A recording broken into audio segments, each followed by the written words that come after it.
1:27, and I'll be talking about this normally.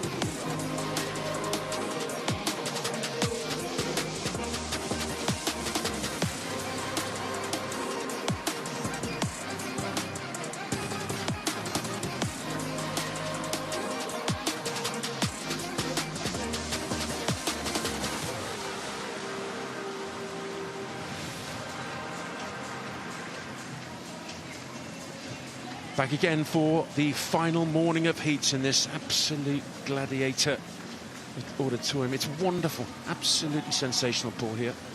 We're in the Olympic pool from London 2012, and I've got to say, it still looks like it's just been opened. It's beautiful.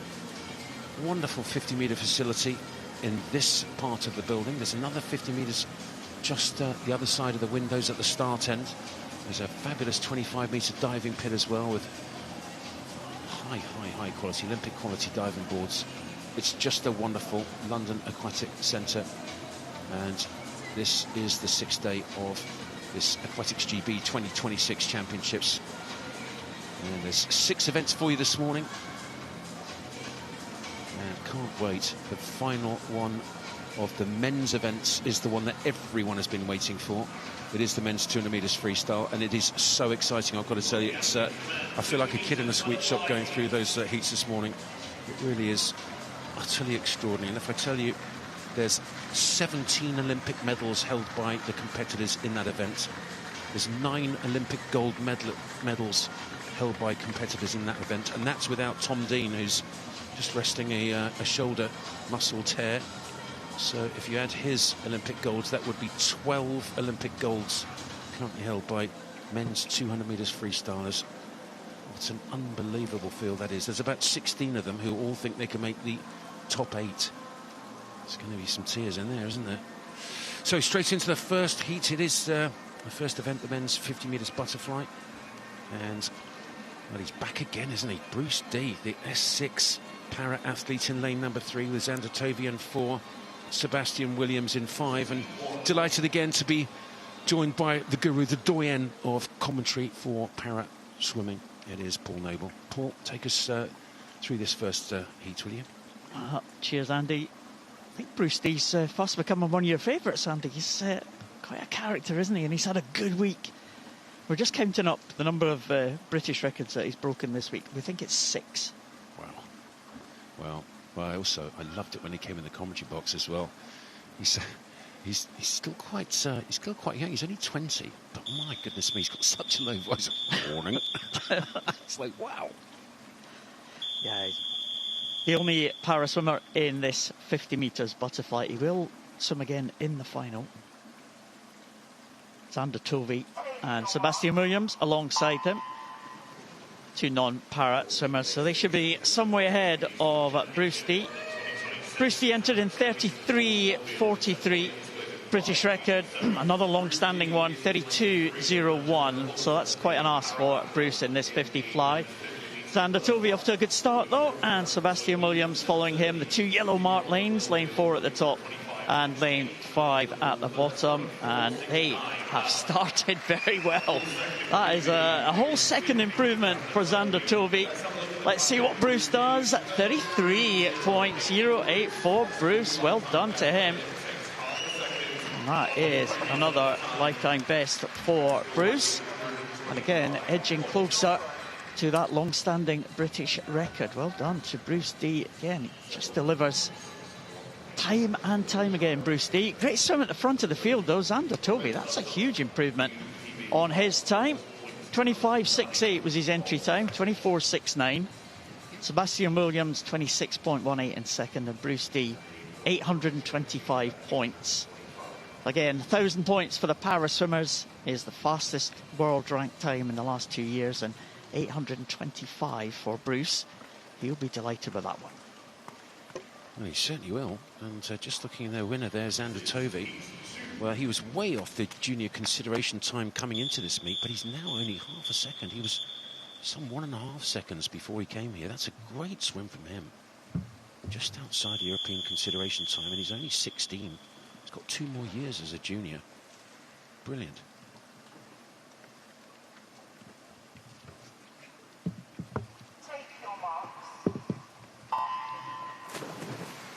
There's 12 heats of this men's 50 metres butterfly. Fastest seed in this, the second heat, is Peter Allen of University of Stirling. And right in the centre there, going well. Also going well in 3 is Logan van der Meulen from a fabulous swimming family. Dad Gary's Canadian international, mum Alison Shepherd. She was brilliant. It's lane 6 at the moment. Virginia of Eastbourne. Well, he swam a brilliant 100 metres backstroke to win the junior final of the 100 back and qualify for the European juniors, and that's very fast indeed. 24.71. Again, very quick. He looks a little bit nonplussed there, doesn't he? Goodness. Yeah, he's had a fantastic meet already, and going into this final day now, he looks great in the water. That was a fantastic heat swim from him, winning the heat in 24.71. Another 16-year-old, Dan. That's really good news. And here we have the result of Heat 2 of 12. Patrick Virginia from Eastbourne in 24.71. Magnus Morris in 25.22. And Peter Allen in 3rd. And Heat 3 of this men's 50 fly. Athlete in lane 3 from the University of Surrey, I believe, can swim for Guernsey. I wonder if we'll be seeing him in the Commonwealth Games later this summer. There's the athlete from Derby Excel. That's Jaden Yeo in lane number 5. In 4, it's Edwards Armitage of the city of Sunderland.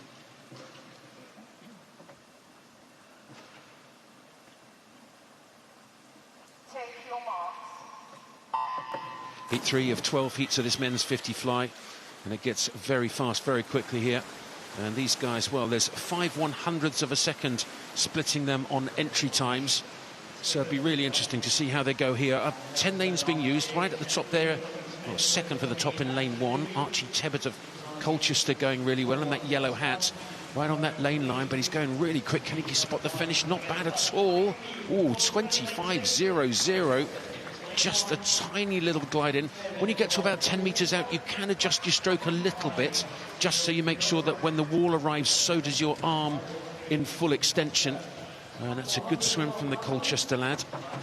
16-year-old Archie Tebbett. Right up there in lane 1.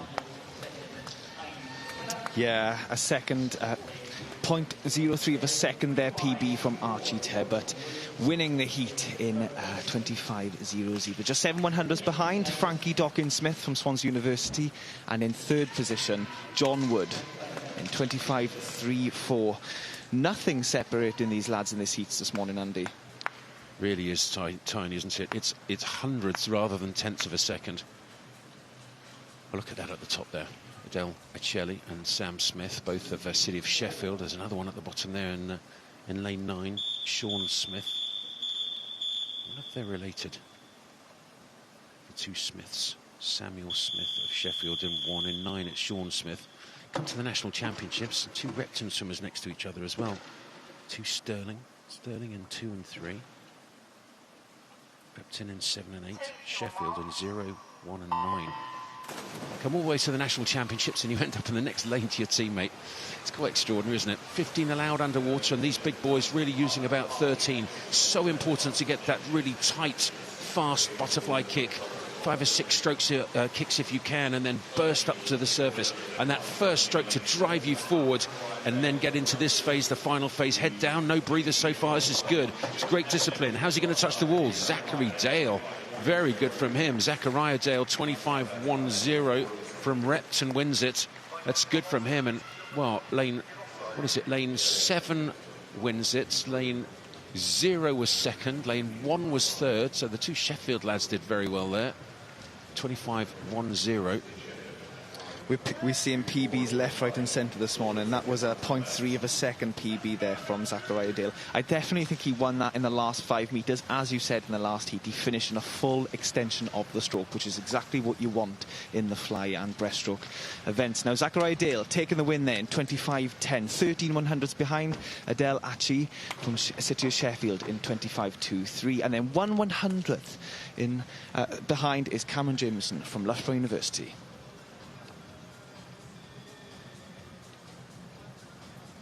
So heat 5 of the men's 50 metres butterfly, and Mikhailo Kolesnikov in lane 3. Just had an E just to the side of his name, meaning he's an international athlete. Delighted to have the international athletes here. It really makes for an international feel to the meet. But we only have British swimmers go through to the evening finals. There's an interesting suit on the left, wasn't it? My word. Try and maximise the opportunities for British swimmers to be in the evening final, experience the heat and the tension and everything that comes with that wonderful opportunity to swim again at night. It is the British Championships, but quite a few internationals here. And this is heat 5 of this men's 50 fly. Right in the centre, Harry Morgan Hughes going well from Bath. Also in 3, it looks like it is Kolesnikov, the youngster. Good from him, he wins it, the 16-year-old. Wow. And I'm guessing with a name like Mikhailo Kolesnikov, he's, I think he's Ukrainian actually, I'm not quite sure. I shall find that out for you, but he wins it in 25.01. Very good swim from him. Evan Davis second of Cardiff and Ralph Serecki of Mount Kelly in 3rd. Mount Kelly having a great meet. From day one, they've been up on these rankings. Now, Mikhailo Kolesnikov from Portsmouth winning the heat there in 25.01. Evan Davis from the City of Cardiff in 2nd, and Ralph Serecki in 3rd in 25.28. Just 3 100ths separating 2nd and 3rd in that heat. So heat 6 already, halfway through this men's 50 fly. And we're getting down to the 25.2 ranking swimmers. 25.21, 2 of them, in fact 3 of them. The fastest 3 lanes, 4, 5 and 3, all ranked on a 25.21 coming in. And there's 2 25.23, so the top 5 split by 2 100ths. Extraordinary. Bright red suit of Ben Gooch on the right. On the bottom of the shot there from Worcester Swimming Club. And he started well. He was about 13 of the 15 underwater. That's very good. Right up there in lane number 1. It's Blažev of University of Surrey. Looks like he's going really well. And up in 0, it's Reed Jones of Plymouth Leander. And these two in 1 and 0 going very well. The Surrey swimmer is going to get the touch 24.95. I think that's the first 24. We've had a couple of 24s in the early heats, but that's very quick indeed. Excellent swimming. Yes, and watching these boys go through this length, many of them not breathing. Breathing does create drag, and it's only 50 metres. I know it's easier said than done, but you want to breathe as little as possible on these sprint events. Indeed you do. That's to keep your body flat and make sure that you use all your energy to go forwards rather than up and down to get the to get air. It's only 24.95 seconds, so it's very possible. Maybe one breath halfway through if you're still learning the trade. Aaron Francis wins heat 6 from Trafford Metro. Pollock 2nd and Gooch coming 3rd. The 2 internationals see on the right-hand side of that results caption. Both swimming well, but won't be considered for the final session this evening. And here we go. This is heat 7, so we're over halfway in this men's 50 fly. And Aaron Bissett down in 6th, swam such a great 100 metres freestyle. Qualified for the European Junior Championships in that, so I'll be very surprised if he isn't selected for that. Ben Triton in 4 of Surrey. Dexter Poole in 5. Thomas Taylor up there in lane 2 from North Cornwall Dragons. I think they train in Bodmin. Lovely pool, that. It's heat 7 of the men's 50 metres butterfly. Thomas Taylor of North Cornwall Dragons in 2. And 3, it's Onofrio of Mount Kelly. They're having a great meet. 4 is Triton of Surrey. Poole in 5. It looks like maybe in 3 at the moment. It is Onofrio. Alessandro Onofrio looking good, also going well in 6. It's Aaron Bissett, the sprint 100 metres freestyle, and he's going to get it. He's going to get it comfortably, 24.52.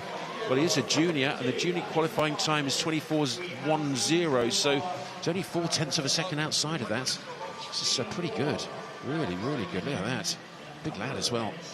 It's great to see all these lads using the full 15 metres underwater on the dive. You're not allowed to, your head is not allowed to go past that red 15-metre mark. That is automatic disqualification.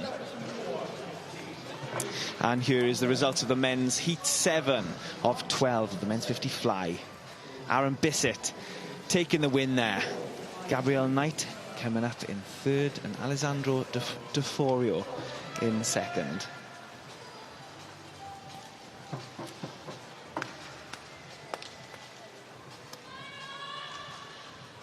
So heat 8.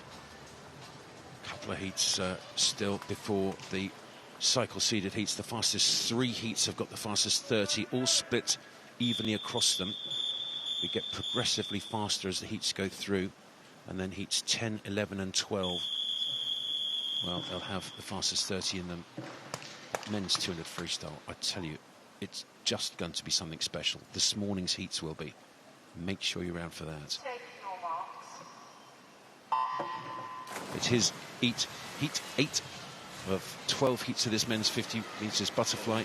And Harry Chandler of Worcester is a junior. Only 2 juniors in this. Alfie Price up there in lane 1 from Orkney. He's going well. Lane 0, Harry Robinson of Isle of Man. Another Isle of Man swim in the next heat as well. And I wonder if we'll see these Isle of Man guys in the Commonwealth Games. Hope so. And this is a great swim here. Lifetime best 25.01. Oh, he smashed it. 24.86. Super swimming from Harry Robinson right at the top there in lane 0.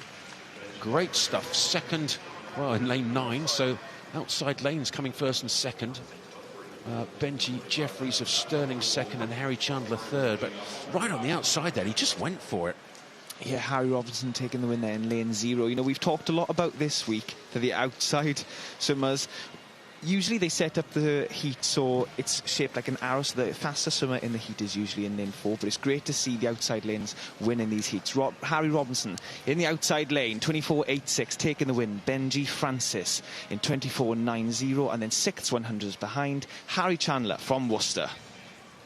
Yes, 11 100s, splitting the top 4. Really close. So last of the uncycle seeded heats. There's 4 left, including this one. 9, 10, 11, 12. And another Isle of Man swimmer in lane number 2, Joel Watterson. This is the last of the uncycle seeded heats. There's a junior in here as well. In lane 4, fastest seed, that's Jensen Norris of Perth City Swimming Club.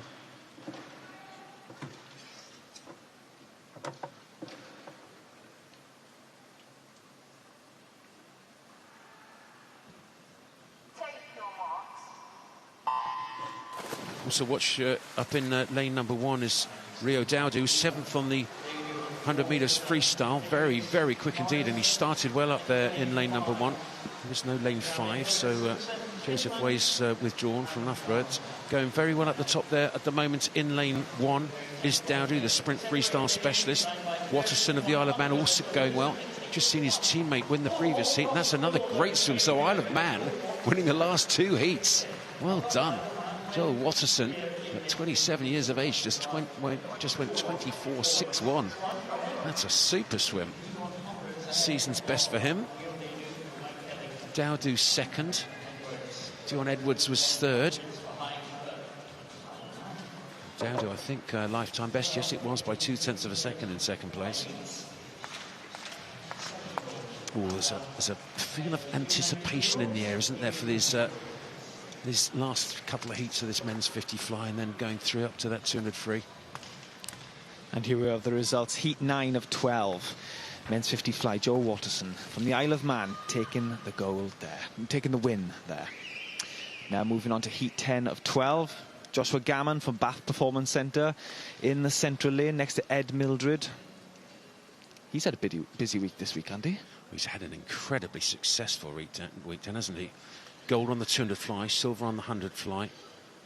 And he is going to Paris for that European Championships. 2 qualification times And PBs on both. My word, he's swum well. He's in lane 3. Josh Gammon 4th on the 100 fly, but he's got a lifetime best of 23.4, and he's got to go 23.1 to do that European qualifying time. Some quick boys in here. This is the first of the cycle seeded heats. Expect to see quite a few 23s here if we can. Well, certainly it's going to take a 23 to make the final, so they really need to put the hammer down here. Ed Mildred, he's got great endurance for the fly, won the 100, silver on the 200, and he's going well in 3, but this is really good from Gammon in the centre. Let's see how fast he can go. His lifetime best is 23.44, 23.44, 23.31, well done. A new lifetime best for Gammon, and he's now just, what, 0.2 of a second outside that consideration time, even less than that. 18/100ths now he's got to improve from that heat to the final. Be very interesting to see what he can do just to knock 18/100ths off, and the difference gets him a ticket to Paris and a fantastic summer. That's nothing on a 50. You know, Josh had a clean entry in the start. He had minimum splash, which means minimum drag. Let the momentum carry you while you are locked into streamline. So the winner of the first of the cycle seeded heats, Josh Gammon, 23.3, new lifetime best for him. Mildred, 23.81. That's good from him. New lifetime best for him as well. So the top two, very fast. Well, this is interesting. They're 4 and 5. They're both juniors. Dean Fern was the world junior champion on this, the 50 fly from Stirling, and Abdul Jabbar Adama of Mount Kelly was the silver medalist at that World Junior Championships. Adama will be representing Nigeria, I'm sure, at the Commonwealth Games, but let's just keep a little eye out here on the World Junior record. Well, it's a bit of an ask, but Adama on the right, that was 22.96 is that World Junior record. We'll just keep an eye out.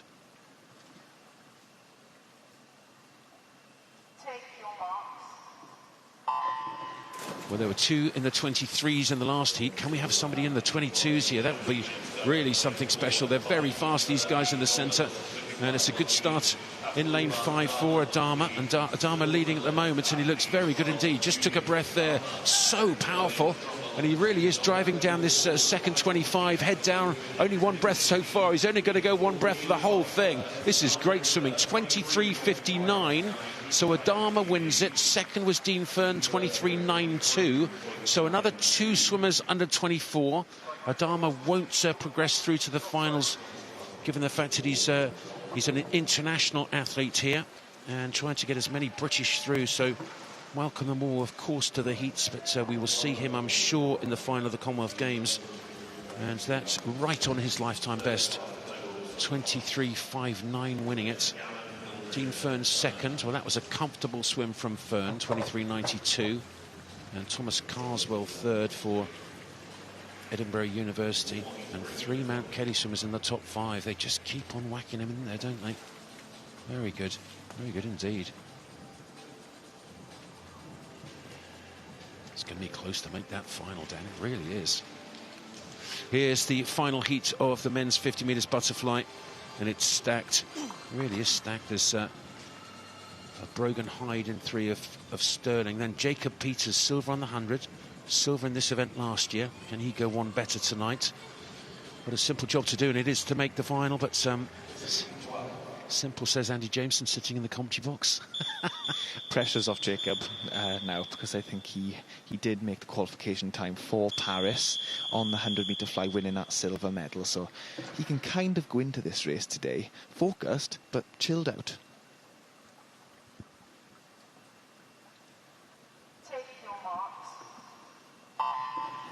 It's the final heat of the 50 metres butterfly.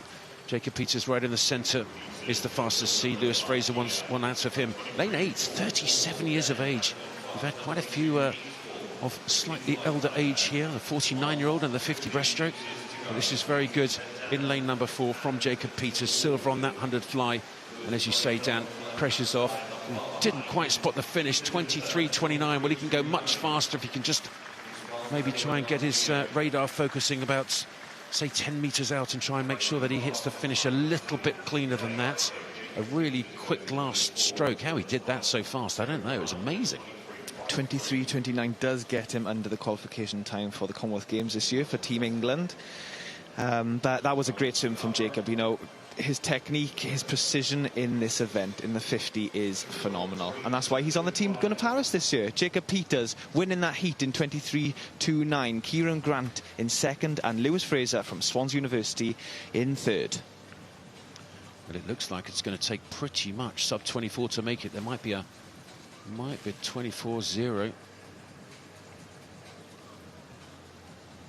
And yeah, just looking at that time for Jacob Peters, so many different qualification rules for all the different home nations. I think Wales have a window within which you can do the time.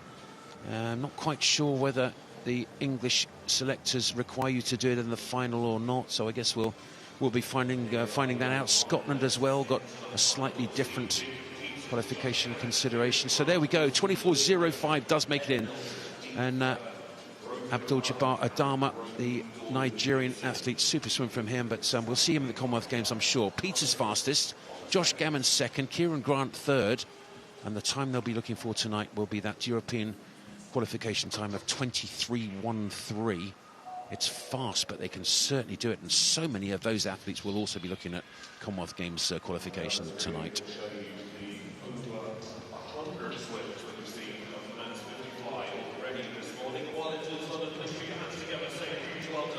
And qualification for Commonwealth Games, well, it's such an exciting thing. I feel the Commonwealth Games is such a brilliant feeder into all the other international competitions, because you get swimmers from England, from Scotland, from Wales, from Ireland, from Jersey with the Navaki excellence. There's so many different opportunities. Isle of Man.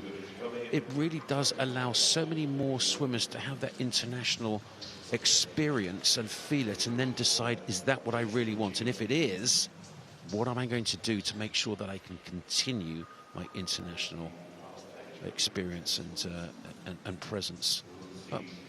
Did you go to Commonwealth Games first as your big international, or did you go to something else first and then come back into commies? My first major international meet in the senior world stage was Commonwealth Games 2014, and it changed my life, Andy. Well, we'll come back to that in a second. Bruce D, the only apparent athlete in that men's 50 metres butterfly, and new lifetime best for him. He's had such a lovely guy, and he's had a great week. I think Paul Noble was telling me it was 6 British medals. 6 lifetime bests he set this week. In fact, Paul joining us now for the first heat of the women's 100 metres breaststroke. Paul, is it 6 British? Oh, yes. 6 lifetime bests? 6 British records. He's broken a couple of times, though. It's not different events. He broke the 150 breaststroke. He did the 100 freestyle a couple of times. 50 freestyle a couple of times. You still get a certificate for breaking the British record, I think. Well, I don't know. Does he get 6? Or? Yeah, probably. It's probably online now. Probably just get a PDF file sent through to him. Anyway, an achievement anyway. Can any of these women's 100 breaststrokers get themselves a British record as well? Let's have a look. Iona Winfrith goes in lane number 0, right up at the top. She is a British record holder, so watch out for Iona. Made that European qualifying standard last night in the 200 IM. Rose Williams, City of Cardiff in 1. Grace Robinson, today Manchester Aquatics in 2. Brock Whiston will be hoping to make a time. She goes in 3. Lucy Shaw in 4. Ursula Carroll in 5. Sienna Oxby 6. Astrid Carroll in 7. Tara Beard in 8. And Grace Harvey goes in lane number 9. Grace Harvey, also Paralympic champion and world champion Grace Harvey. So the 2 outside lanes, 2 the quality swimmers here. And as we've seen in the para events before, it's not always the swimmer who touches the wall first who will gain the highest number of para points. That's dependent on how close you are to the world best time for your own classification. Lucy Shaw doing a good job here. She has a lifetime best of 1:16.61. She's not going to be far away from that. 1:18.01 for Lucy. Just check what Brock Whiston can do here. Just coming in on the top of those yellow marks. 1:26 1:50 for Brock. It's just outside that qualification standard that she was looking for. And watch out for Grace Harvey and Iona Winifred. Iona's touched the wall at 1:30. That's inside the qualification standard, outside her British record time. And Grace Harvey finishing at the bottom. That's similar as well, inside the qualification time. So well done to Grace Harvey, Iona Winifred in the outside lanes there. So some quality right across the pool there in the different classifications. In terms of points, well, Lucy Shaw takes it in terms of time, but the final swimmer to finish, to touch the wall, was Grace Harvey, the Paralympic champion. And she tops the points totals, 927 points for her. Iona Winifred, British record holder, Paralympic medalist, in second position. Brock Queston will be looking to go a little bit faster when she goes through to that final. I'm sure she'll be there. Two more para swimmers to go in this breaststroke. One of them in heat number 2. And there's a lineup for that one. All non-para swimmers, with the exception of this swimmer, Olivia Newman-Baronius, who took a gold medal last night. Impressive swim in the individual medley shortly after the 100 butterfly swim, so she had about half an hour's rest and still went within a second of her lifetime best. Full lineup for this one: Rose Harrison at the top from Tiverton, Lexi O'Connor from Basildon and Phoenix in 1, Phoebe Williams-Jones, University of Birmingham in 2, Daniel Seong, City of Milton Keynes in 3, Kenza Ajimi from City of Coventry in 4, Sophia Suarez Caulfield in 5 from Sandwell, Charlize Harding, Norwich Swan in 6, Macy Brough from Repton in 7, Jodie Dilks from University of Bath in 8, and Olivia Newman-Baronius goes in lane number 9. The only para swimmer in this one, bronze medalist in the World Championships last year. All the para swimmers, of course, integrated into the events, as all the events are ranked within time. So if you are a para swimmer and you've got time good enough to be in with the other Olympic pathway swimmers, you're in there. Good start, though. It's that one from Danielle Seong in lane number 3, City of Milton Keynes swimmer on the top of those yellow marked lanes.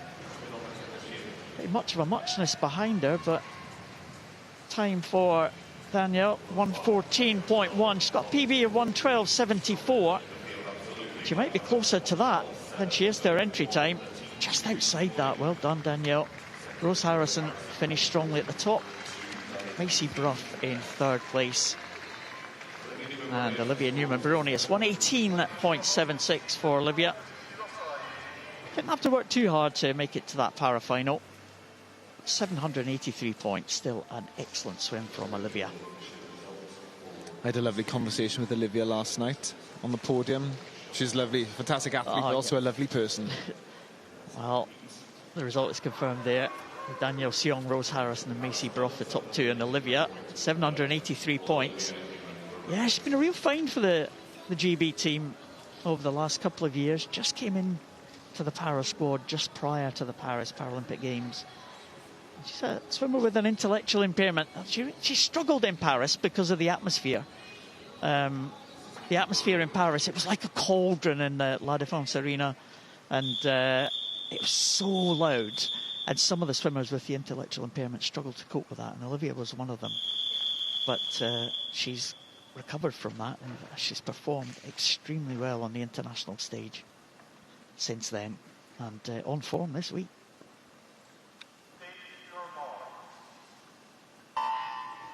This is the 3rd heat of 10 in the women's 100 metres breaststroke. Fastest seed is Rebecca Keatley of City of Cambridge in lane 4, with her teammate Georgia Atkinson in lane 3. City of Cambridge, the 2 light blue hats in the centre there. Also going well down this first 50 is Amy McLeod, the City of Glasgow.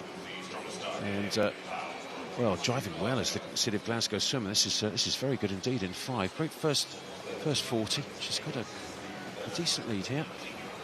Yes, going into this first turn here is Amy McLeod from the City of Glasgow swimming team, right next to Eva Newman in lane 6. There's a good battle going on here. Lane 5 still holding that lead. She's long in the water. Breaststroke's all about that extension of the stroke.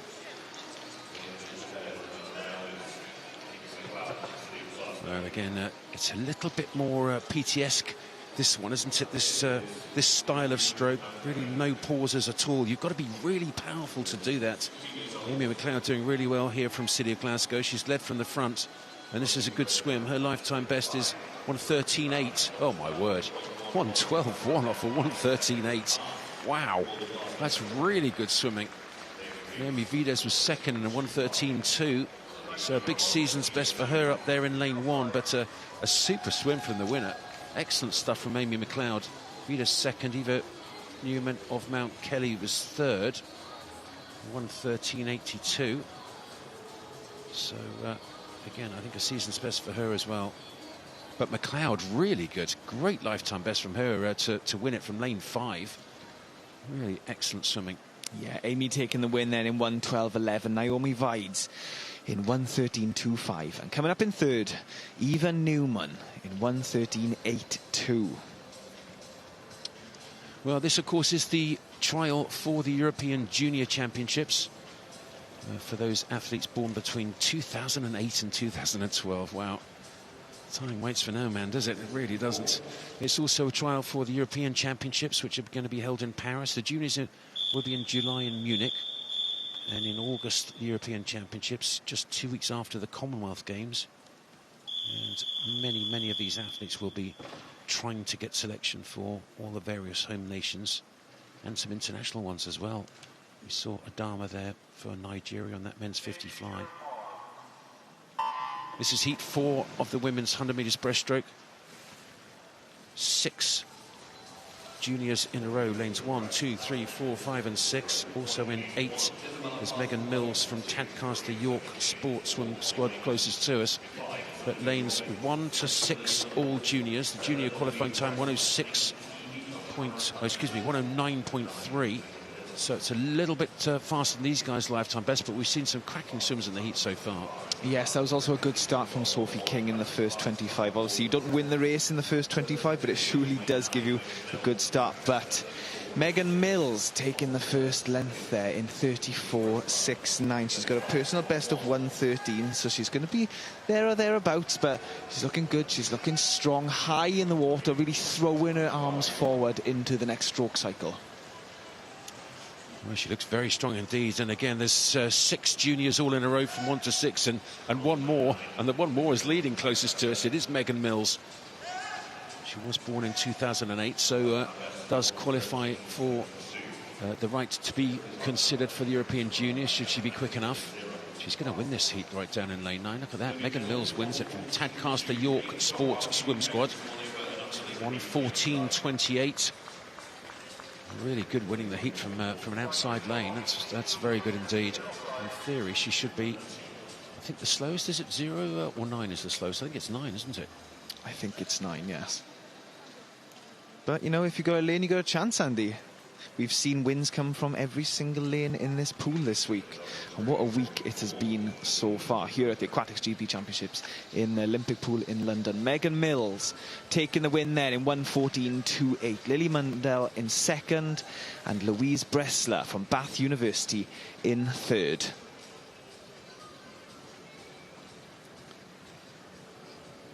Now moving on to heat 5 of 10 of the women's 100 metre breaststroke. Olivia Quiller going in the centre lane here in between Cara Fletcher and Charlotte Cope. Olivia Quiller, lane 4, just age 15. So I'm sure she will be hoping to make that European Juniors time this year. Being held in Munich, Andy. Yes, I've never swum in Munich. I think it's in the Olympic pool in Munich. I'm not sure, but I think it is. That'd be great to go swimming there, wouldn't it? Love to do that.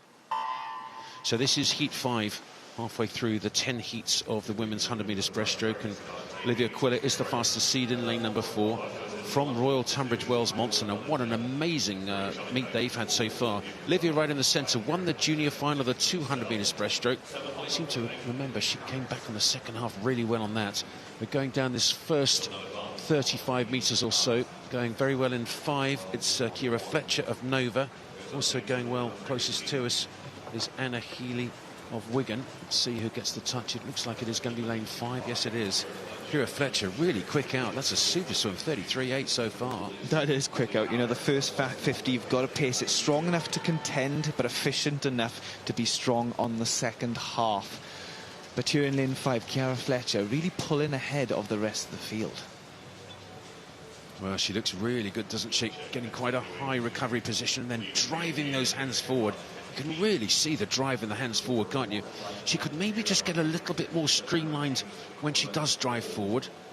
Just try and get a little bit more drive into that, a little bit more extension. But that's a really good swim. 1:12.56 of a 1:13.1. Well done. 0.6 of a second lifetime best for the winner.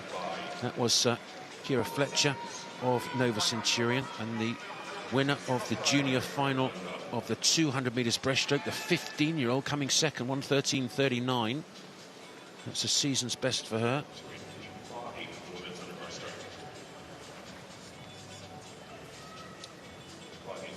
So the junior coming second in that heat 5, 79 days before the European Junior Championships in Munich. I'd love to tell you that I just created that stat and just found it out, but it's great to have such a good team all across this production team for this 2026 European trials, Commonwealth trials, I suppose, as well. And John Bailey producing that 79-day stat. Thank you, John. I think his mum's watching. Hello, Mrs. Bailey. I think it was a birthday the other day, wasn't it? Yeah, 27 years old. Happy birthday. So this is heat 6 of the women's 100 metres breaststroke, and again quite a few juniors in here, 7 in this one, and the junior consideration time 4:79 days away. It is 1:09.3. They're still a little bit off that in terms of seeded times. These guys still 1:12s, 1:13s, but you never know quite what can happen at a championship like this. Isabel clearly going out there very strong. I think she's going to be maybe one of the first to touch the wall. I think actually it's going to go to Amelie Spicer from this Bristol and South Gloucestershire in lane 5. Well, Spicer from Bristol and South Gloucestershire Swim Club. Again, one of the juniors in this event, and she's looking good, but it's very close indeed up there in lane 1. Colleen Devlin of the University of Birmingham going well in that blue hat. And it's pretty close here. Looks like between lanes 1, maybe 4, maybe you're right at the bottom here. Sophie Hamilton, actually. Didn't see her right at the bottom in lane 9. She's not quite in that shot. Looks like she might win it, though. Sophie Hamilton, there we go, Loughborough University. Really good swim from her, 1:12.50. Well, another 6/10 lifetime best. And a huge season's best, my word. Well, that is a 3-second season's best. Her birthday's tomorrow as well, Andy. So happy birthday, Sophie Hamilton, for tomorrow. What an early birthday present. Well, that is a cracking birthday present, that, isn't it? 3-second season's best, 0.6 of a second lifetime best. There she is. And that's what it means. Well done. Well done, Sophie Hamilton. That's outstanding swimming. And Sophie Hamilton taking the win there in 1:12.50. Ruby Stevenson from Swansea University in second, and Honor McCarty in third.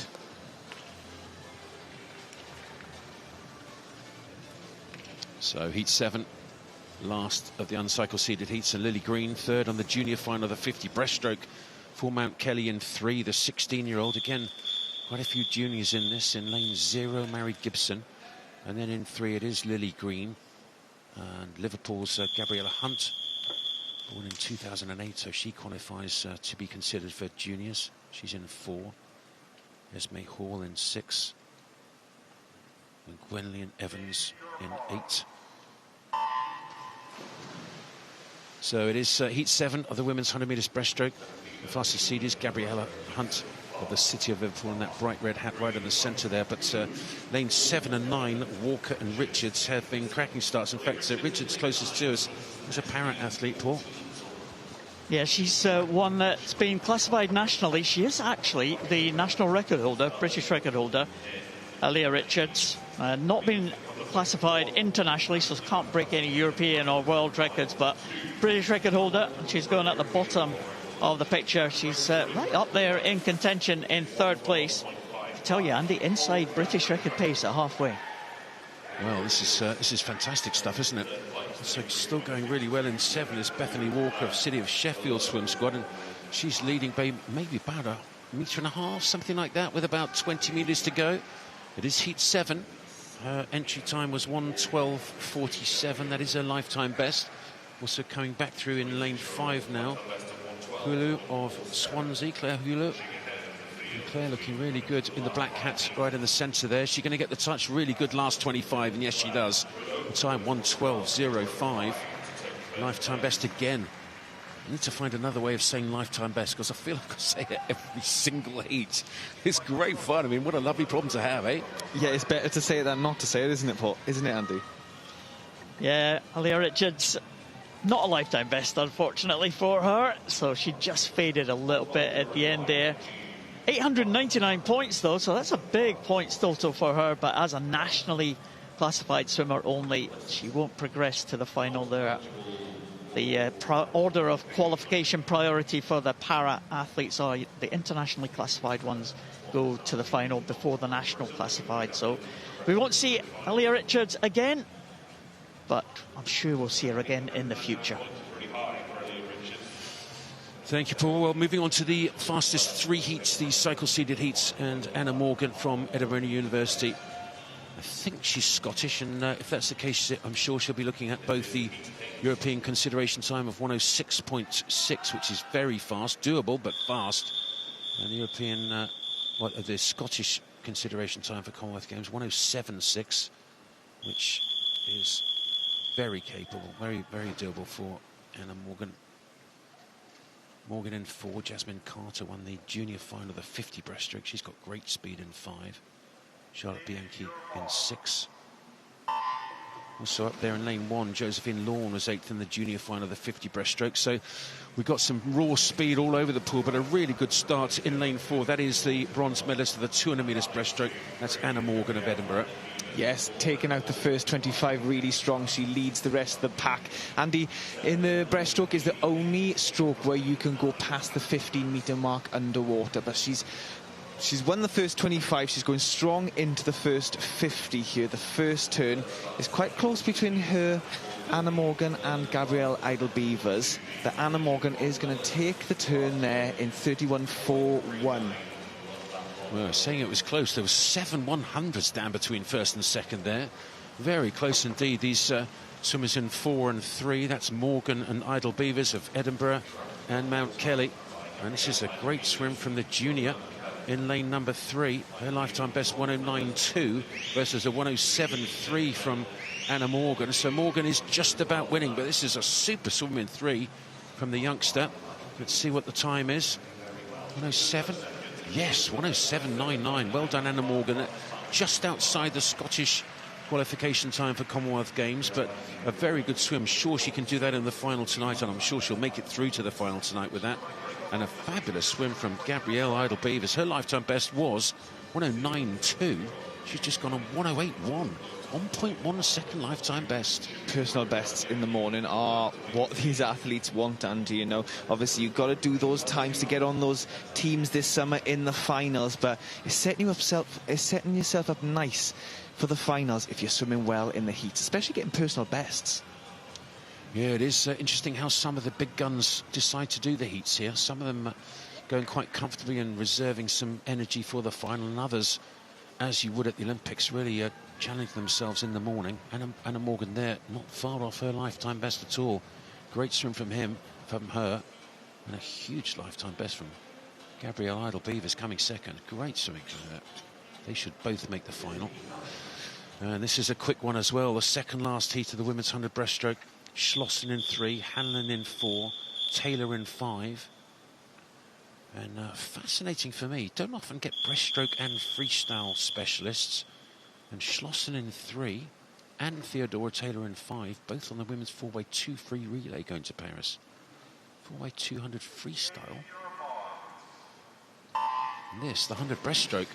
And sandwiched between the two of them is Cara Hanlon, 5th on 200 metres breaststroke. She was silver medalist in this last year. And job number 1, make the final here, Dan. Make the final, yeah. Silver medal in this event last year. Gold in the 200 breaststroke back in 2024. So we know she's an experienced athlete from Stornoway up there in the north of Scotland. Oh, she's a really delightful young lady, is Cara Hanlon. And then lane number 5 is it first to turn. It is Hanlon, then Taylor in 5, Schlossen in 3. And the raw speed of Hanlon, well, it looks good because she's a great 200 breaststroker. So I wonder if she's going to try and swim away here from Taylor. Taylor did a great 200 freestyle. She's hanging on really well. Look at this. Yeah, Theodora Taylor is looking good. Tom Croak is her coach down in Torvine Dolphins near Newport, and she's a very versatile swimmer, but she's looking really good going into this last 10 metres with Cara. Well, this is fascinating, isn't it? The youngster, the 17-year-old, having a go at the 29-year-old, and this is a bit of a surprise. Very close indeed. Wow. 6-100 split the top two. 108.18 wins it. 108.24 second, and then Schlossen third. 109.7. I think that will be good enough to make it through to the final, but with another big heat still to come, it's a little bit of a dangerous place to finish. Schlossen already made it on that women's 4x2, as has Theodora Taylor. There is Taylor. What a prodigious talent she is. Absolutely wonderful. And she's shown a lot of promise, but you don't often get the youngsters, the real youngsters, the ones good at 14, 15, 16, coming through and becoming great internationals. The odd one does. But Theodora Taylor seems to be making that transition wonderfully well here. Yes, of course, Tom Croak in Torvine Dolphins is doing a great job with her. Theodora Taylor coming second in that heat. Leah Schlossen in third, but Cara Hanlon taking the win. So the final heat here, and we've got Ankarid Evans in lane 4. What a brilliant 200 metres breaststroke she's from. No, lane 2, so there's been one withdrawal, but Ankarid Evans, British record, 200 metres breaststroke when she won gold the other night. 2:19.7. It's world ranked number 1 this year, number 9 all time. And she went through the 100 in 1:07.2. If she does that, just the split time, she'll qualify for the final comfortably. This is the final heat of the women's 100 breaststroke. Pre-selected for the Scottish team for the Commonwealth Games is Ankarid Evans in the centre, and for very good reasons. You don't want to have any little illness or injury stop her from swimming in the Commonwealth Games in Scotland for Scotland. Sienna Robinson in 5 also started well, but Ankarid Evans looks so comfortable here right in the centre in 4. Wow, look at that. Yeah, Ankarid will be looking for that centre lane this evening. Her personal best of 1:05.37 is the British record. It is under the European qualifying time, but again, she's going to have to do that time of 1:06.64 under that tonight to get on the train to Paris, which she's already on. Well, she certainly is with that 2:19.7 200 breaststroke, and I have to say, I thought Molly Renshaw's British record was something to behold at 2:20.8, I think it was. She went 2:19.7, and this is also fascinating the way she's decided to swim this morning. She was very comfortable to the 50 and absolutely blasted this second 50. They're pretty much even at the first. Look at the gap. My word, 1:06.1. Well, that's very good indeed. British record's only 1:05.3, and she was positively pedestrian for her through the 50, and absolutely like a rocket coming back. What was that second 50? 34.5 for a second 50. That's most people's first 50. And that, of course, is when you touch the wall with your hand. That's when it starts the clock. Then you've got to turn around and then do 50 breaststroke. She looked as if she was playing with the rest of the field there. She knew she was ahead. You know, a lot of these athletes, if you can't look around on breaststroke, but underwater, that is your chance to look at where the rest of the field is. And she would have seen she's quite level with the rest of the field, but she put her foot down on that last length to take the win in 1:06.15. That's a phenomenal heat swim from Ankarid. Sienna Robinson from Loughborough University in second. 1/100th of a second separating second and third. So here's the qualifiers then, and no surprise, Garrett Evans is the top seed. I think that British record's going to be smashed tonight. Can't wait for that one. Morgan's second, Idle Beavers is third, Hanlon's in there, youngster Taylor's in there. What a final. Leah Schlossen's made it. Well done. Well done indeed. Just got in there with 109.7. Some great B final swimmers, some junior final swimmers here as well. So many of these swimmers, they fill up the A final first, then they do the junior final, and then they do the B final. So if you're a really good junior, and you're lucky enough to make the A final, congratulations, you'll be in the A final. And then they'll fill up the junior final after that. And then the B.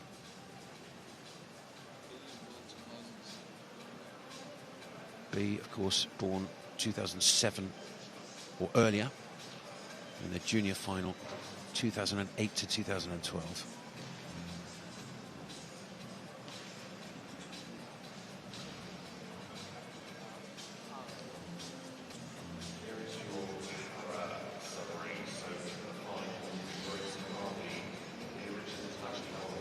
There's the para finalists for that women's 100 metres breaststroke pool.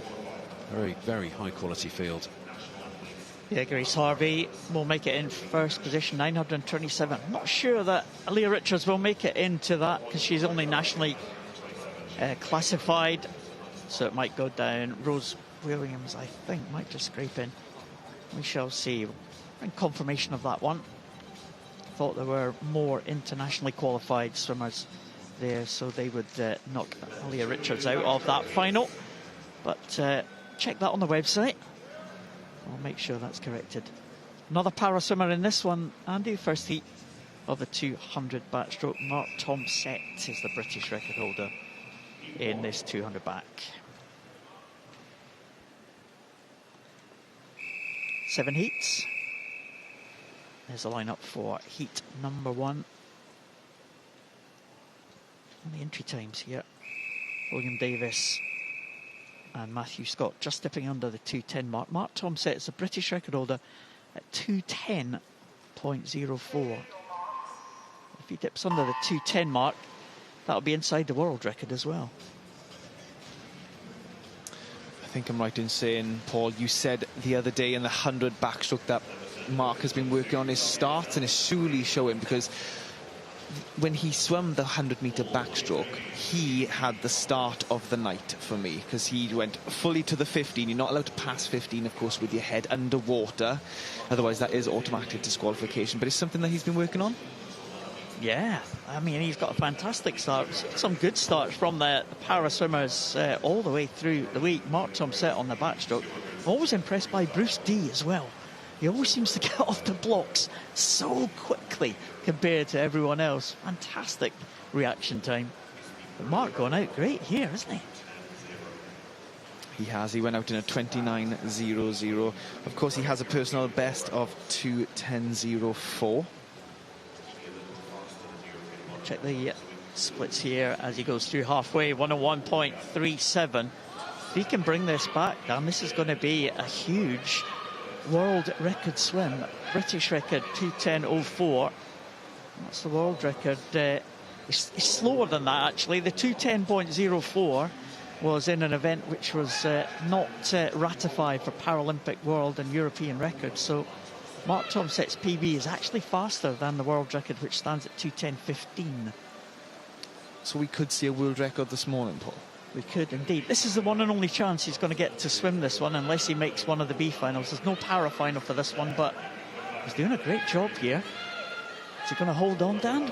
Well, it's going to be close, isn't it? I think so. His last 50 was 33.61. He's looking strong going into the wall here.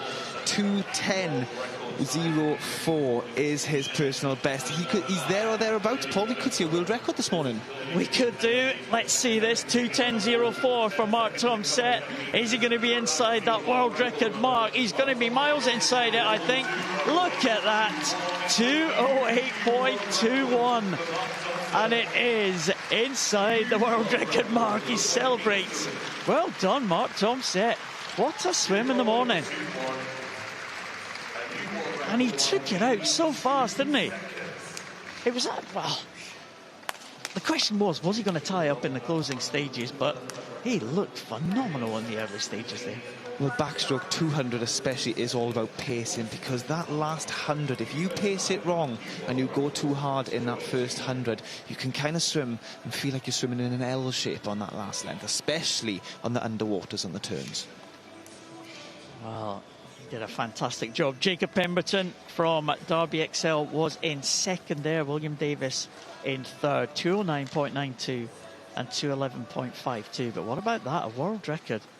I think that's the third of the week for the para athletes, and this time it's Mark Tomset in that 200 backstroke, and it was a big one as well. 210.04 down to 208.21. Wow. Yes, the other world records this week from the para swimmers has been Poppy Maskill, Ed Willard, and now Mark Tomset. Congratulations, guys. That's an amazing week. Fantastic stuff there from Mark. And he's having a little bit of a chat to Howard Evans, so we'll just continue, shall we, Mark? That's good. Mark, Dan, That's Mark, good. Mark, Dan, where are you? That's good for me, Andy. We are now on heat 2 of 7. Lucas Brown from the University of Stirling going in lane 4. He's got a personal best of 2:08.91. Well, these boys would have just been behind those scoreboards there watching Mark Tomset get that world record. I would have thought that would influence how they swim. It's definitely influenced Lucas Brown. He's gone out like a rocket here. Yeah, Lucas Brown, University of Stirling in lane number 4. His best time, 208.91. And he's got to go that best time if he's going to beat that time from Mark Tomset in the previous heat. But he's gone out fast there. Look at that, very fast indeed. 28.42. Wow, that's a quick one. Great underwater there from Lucas Brown as well. As I've said many times, backstroke, you are not allowed to go your head to go underwater past that 15-metre mark. That is automatic disqualification, and it can catch any athlete out. You know, we saw in the Olympics Luke Greenbank unfortunately go under the 15-metre mark, so that was disqualification. But we're going to be seeing him later on this morning. Yeah, and he's on great form at Luke Greenbank. Surprised to see him in the 200 butterfly, but he made the podium in that. Yeah, a phenomenal athlete, Luke. We will be seeing him later on. But now back to Lucas Brown. He's head, shoulders, knees and toes above the rest of the field here, Paul. He's looking so strong in the water, really pushing this third 50. He is indeed. Clear water between him and the rest of the field. They're all pretty much in a row here. Maybe coming back at the bottom. Dominic Bartoletti, Lucas Brown there, 1:33.94. There's a 33.1 there, Dan. So if he brings that one back, he's going to be somewhere, well, around about that 2:08 mark. Could be in for a good time here. 2:08.91 again is his personal best. And he's going into this last 25 now. He does look as if he's tiring up. 200 backstroke is an unforgiving event, but catching very quickly is Henry Norman in lane 6 from Bromley Swimming Club. But I think he's going to take the win. Oh, it could go either way. It could be Henry Norman. Oh, just in that last few meters, 2:08.99. Dominic Barrettarelli in second from the Repton Swimming Club, and then Lucas Brown. What a fantastic first 150 from him, if he can only hold on for that last 50. But he's only 20 years of age. He's got many years of practice of this event, Paul. Well, Lucas Brown just ran out of gas there at the end, and 209.08 for Lucas. Henry Norman just dipping under that 2:09 mark, 2:08.99. That's a lifetime best for him. It's amazing how those times, 2:08.99, sounds so much better than 2:09.01, doesn't it? It does. It does. And feels so much better as well. And we just saw Mark Tomset walk past us on the commentary box now. Really happy, as he Mark should Tomset's here, and Howard Evans is right alongside us.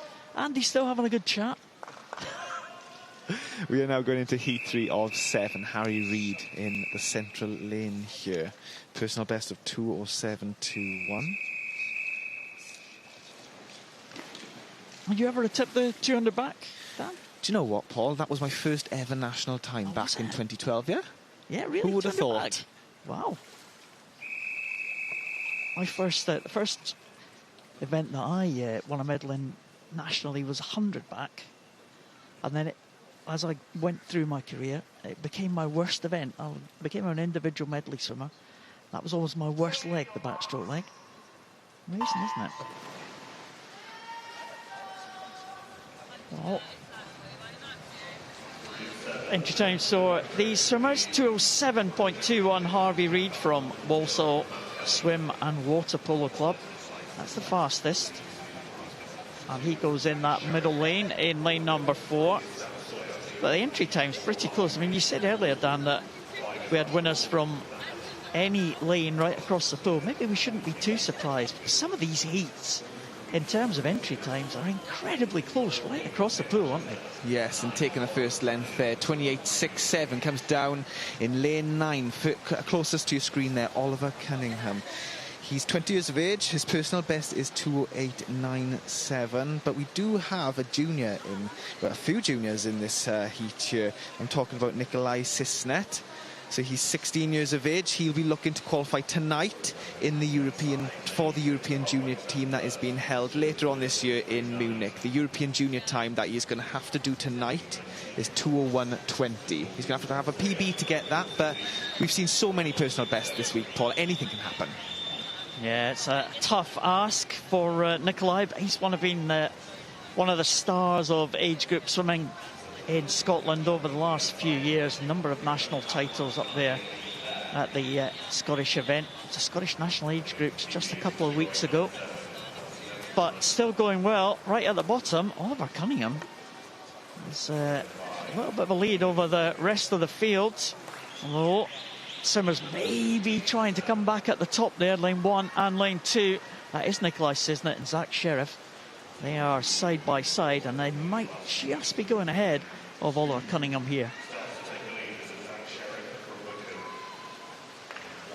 Yes, this has been paced fantastically from Nikolai up there in lane 1. He really pushed the third 50 here, and he's going to take this heat, the win in, Zach Sheriff from Wickham District, aged 18, 2:06.40. He had a personal best going into this as 2:07.74, so he's a little bit off. He's a personal best, which is what you want to see this time in the morning. But that was quite an open race there. That changed quite a lot to win the length. Yeah, the action kind of taking place on either side of the pool. Oliver Cunningham led them out, but it was Zach Sheriff and Nikolai Sisnet on the other side who came through in the end. And that's a good time, isn't it? Look at that, 2:06.40. 2-second improvement on the entry time for Zach Sheriff.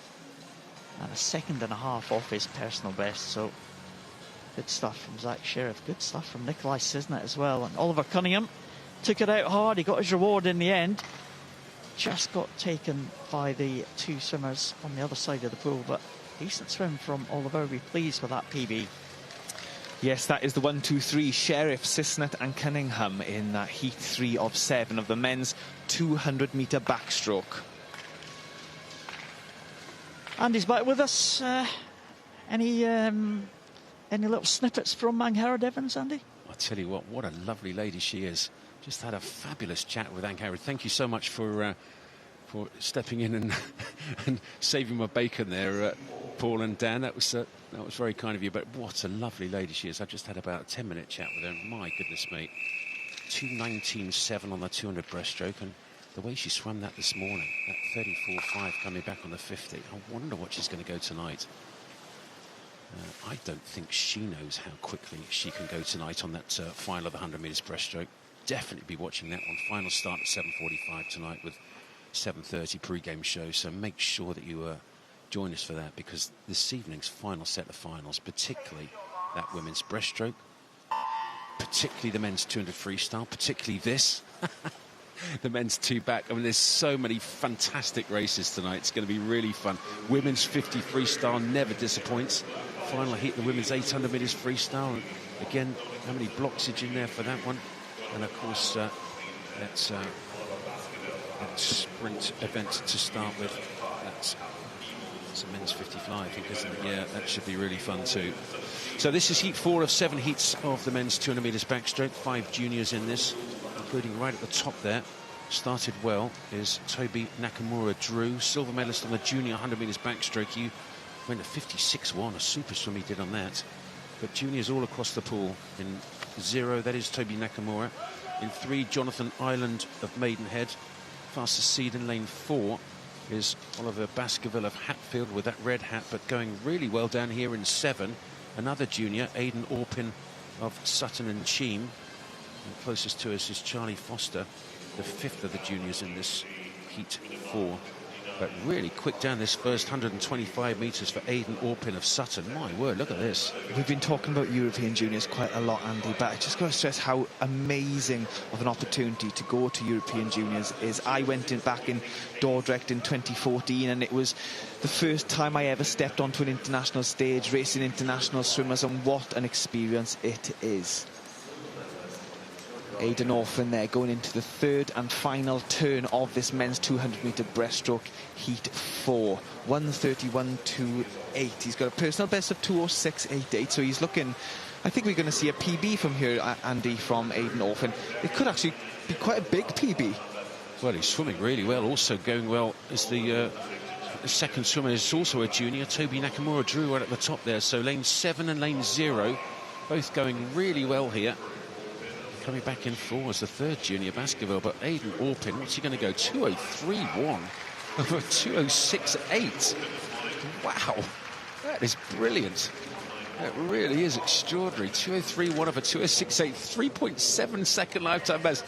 He's gulping in the air, but that's a great swim from the Sutton and Cheam superstar, Aidan Orpin. 2:03. Well, to be honest, they're two different swimmers. 2:06 turn a backstroker, and I'm a 2:03. They're so different. Wow. Wow. Aidan Orphan taking the win there in 2:03.19. Toby Nakamura Drew from Plymouth College in 2:05.29. And coming up in 3rd, Oliver Baskerville from Hatfield in 2:05.63. Well, top 3 juniors, and when I'm saying he's a 2:03 turn a backstroker, next step, Aidan, I'm afraid to tell you, is 2:02s or even faster. 2:01s, why not? When you just skipped the 2:05s from the 2:04s, gone to 2:03. If you skip the 2:02s and 2:01s, you're on 2 minutes, and then you are serious, properly serious. He's still only 18 years old.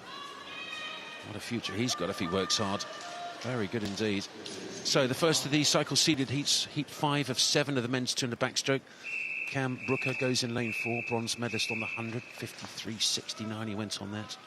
Jordan McPhail, 6th in the B final, the 100 backstroke in lane 5, and Patrick Pezinha again in this 200 backstroke, won the junior final of the 100. Super time that was, massive lifetime best, and qualified for the European juniors. 54.92. I should say it's a consideration time. I think they're still going to put all the qualifiers in and then pick the team from the qualifiers. So maybe if they have too many qualifiers that they have to leave some out, which is brutal, but it is the rules. Everybody knows it. What a start from Brooker in the centre. Look at that. Stop the race there, Dan. How much has he won the race by? A body length. A body length. His feet are where his second place, his head is, which is a pretty good start. But he's a very experienced athlete, Cameron is. You know, he won the bronze in the 100-metre backstroke and bronze in the 50-metre backstroke. I'm sure he's going to be wanting to get on that podium again tonight. He leads this first 50 in 27.17. He's got a personal best in this event, Andy, of 1:57.94. We could see the first sub 2 minutes this morning. Well, that first 50 was very quick. I wonder whether he was just practicing that early speed. Cam Brooker, he's a good 100 metres backstroker, 53.6. But didn't get in the top 5 last year on the 200 backstroke. So I wonder whether he's got the back end here. Over in 57.2. Well, if he can come back in, well, he can go 102, can't he? He can do a 62 on the second 100 and still make it under 2 minutes. Looked like he's turned the gas off a little bit here. Beautiful stroke, though. Look how still that head is. And the centre lanes here quite good. The new lights are very bright indeed. Very, very bright. So looking up the ceiling, I think the swimmers on the 200 backstroke, on the 100 backstroke, they're trying to get a middle lane just so they don't have to look at too many sets of lights, because there's only 2 sets in the middle lanes, but 3 sets on the outside. Yes, and you know, this amazing aquatic centre here in London, everything is brilliant about it except for backstrokers. The roof is not straight, so it is hard for them to follow.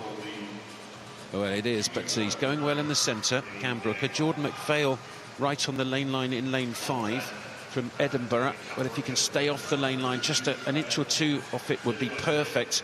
Have him swim straight. Oh, was tired that one, and he's done, well, 2 minutes 0.3. So a fantastic first 50. His start was unbelievable. I'm not quite sure how much he backed off. It's not easy to swim slower. Your body position sometimes changes, so you just got to be careful if you do take the gas off, not to lose technique and then go super slow. But that was a good swim, that. Cam Brooker wins it, 2 minutes 0.3. Second was 2:01.3 from Jordan McPhail, with Austin Manley third from Repton. But very fine, interesting tactics, very fast down the first 100, and then seemed to ease up and then seemed to get tired. Yes, there's nothing certain in swimming, but Cameron is going to be wanting to make that final tonight. I think he's pretty certain that he's going to be in it, especially with a time of 2 minutes 30, 2 minutes 0.00.32. Jordan McPhail in 2:01.34, and Austin Manley from Repton in 2:02.50. It was a great swim from Cameron there. He definitely backed off in the last 25. He did, and I don't think swimming slow suits him. It does affect your stroke technique, and it's not easy to do that. It really isn't, bizarrely. Particularly on backstroke and fly as well. You go slightly slower to conserve energy on the fly, and your stroke can change significantly. This is heat 6, second last heat. The defending champion is in lane 4. And can he do another clean sweep of the backstrokes? What a champion he is. Ollie Morgan in lane 4, won gold on the 50, gold on the 100. His Olympic rings on his right forearm. Olympic finalist in Paris on the 100 metres backstroke. British record holder on that. He doesn't have the British record on this 200. That's was held by Luke Greenbank, who's in the final heat, 1:54.43. And again, I just wonder whether he might have a crack at that here. Not sure about the heat this morning, but certainly the final tonight. He looked great on his 200 fly, which is a very strange event for him, a new one, but he looked so excited with the time he did there. So I'm a decent 100 backstroke, and I wonder whether he's going to have a crack at that 200 backstroke British record tonight. I think he could. You know, it was broken by Luke Greenbank back in 2021. I think it was the European Championships held in Budapest. There was a 1:54.43. I don't think we're going to see anyone near that time this morning, but I think people are going to be there or thereabouts, trying to push that British record even further down tonight. But Oliver Morgan is certainly looking strong going into the second turn here. 57.07. Oh, that is very quick, Andy. Well, it is fast. He was 30 flat on his 50 there. I think this championship suits Ollie Morgan's 200 backstroke. There's no semi-finals. You go straight from heat to final. And I don't think he's experienced too many sets of going through the heats, then the semis, then the final of the 100, and then the 200. I think he's a slightly better 100 swimmer. So having that massive programme at the majors, at the Europeans, at the World Championships, and certainly the Olympics, removing that semi-final here, I think he could go pretty well tonight. Doesn't have to put 3 big 200 backs together, because you've got to go 3 big ones at the Olympics, otherwise you don't get through. And he looks very smooth here, and this is good. And yes, Andy, at the major internationals, heats, semi-finals and finals in Ollie's best events, he'd be doing 9 races by the end of the week. Indeed, very good speed on the 50, won gold on the 50, gold on the 100, and this is a really good heat from the defending champion. 1:58.6, and he looked very comfortable. His PB is 1:55.5, so that's 3.1 outside of his lifetime best. It was comfortable, job done very much. He'll certainly get through. Look at that. He just doesn't look like he's even extended his heart rate above about 140, does he? Incredible. Morgan wins it from Toby Godsall second, Van der Leest third of University of Bath. But he does look so easy. It's just kind of nonchalant, isn't it? A little bit languid, beautiful. Yes, roomie of mine in Paris. I know Ollie quite well. I spoke to him after his 100 backstroke. there a few days ago, and he was just like, yeah, that was pretty good, pretty happy with that. But he wins the heat there in 1:58.61. Toby Godsell coming in second, and Henrik van der Leest from Bath University, 2:01.60 in third. Yes, I'm not sure he was overly excited with the time, Ollie Morgan. That unfortunately at the start of that 100 backstroke, one of the starting blocks had a slight malfunction, so they had to wait and just fix it for only about 30 seconds. But it's pretty chilly in there, and they get in the water on the backstroke before they start, so it's a little bit chilly to get in and then hang around. Here we go, fascinating. Dean Fern in 3. Dean Fern already swam this morning on the 50 metres butterfly, in which he is the world junior champion, and comes back for 200 back. That's a pretty special double, isn't it? Luke Greenbank, Olympic bronze medalist from Tokyo, goes in lane number 4, and Skerry in 5. Swam an excellent 50 backstroke, qualified for the European team. He's in 5. Good heat, this final heat. Really very good indeed. The European junior champion in lane 5. In 4 it's Luke Greenbank, and in 3 Dean Fern. Dean Fern looking very good indeed. So it's the final heat of the men's 200 metres backstroke, and Luke Greenbank in lane 4 started well. Slightly better start is Jack Skerry, and in 3 it is Dean Fern.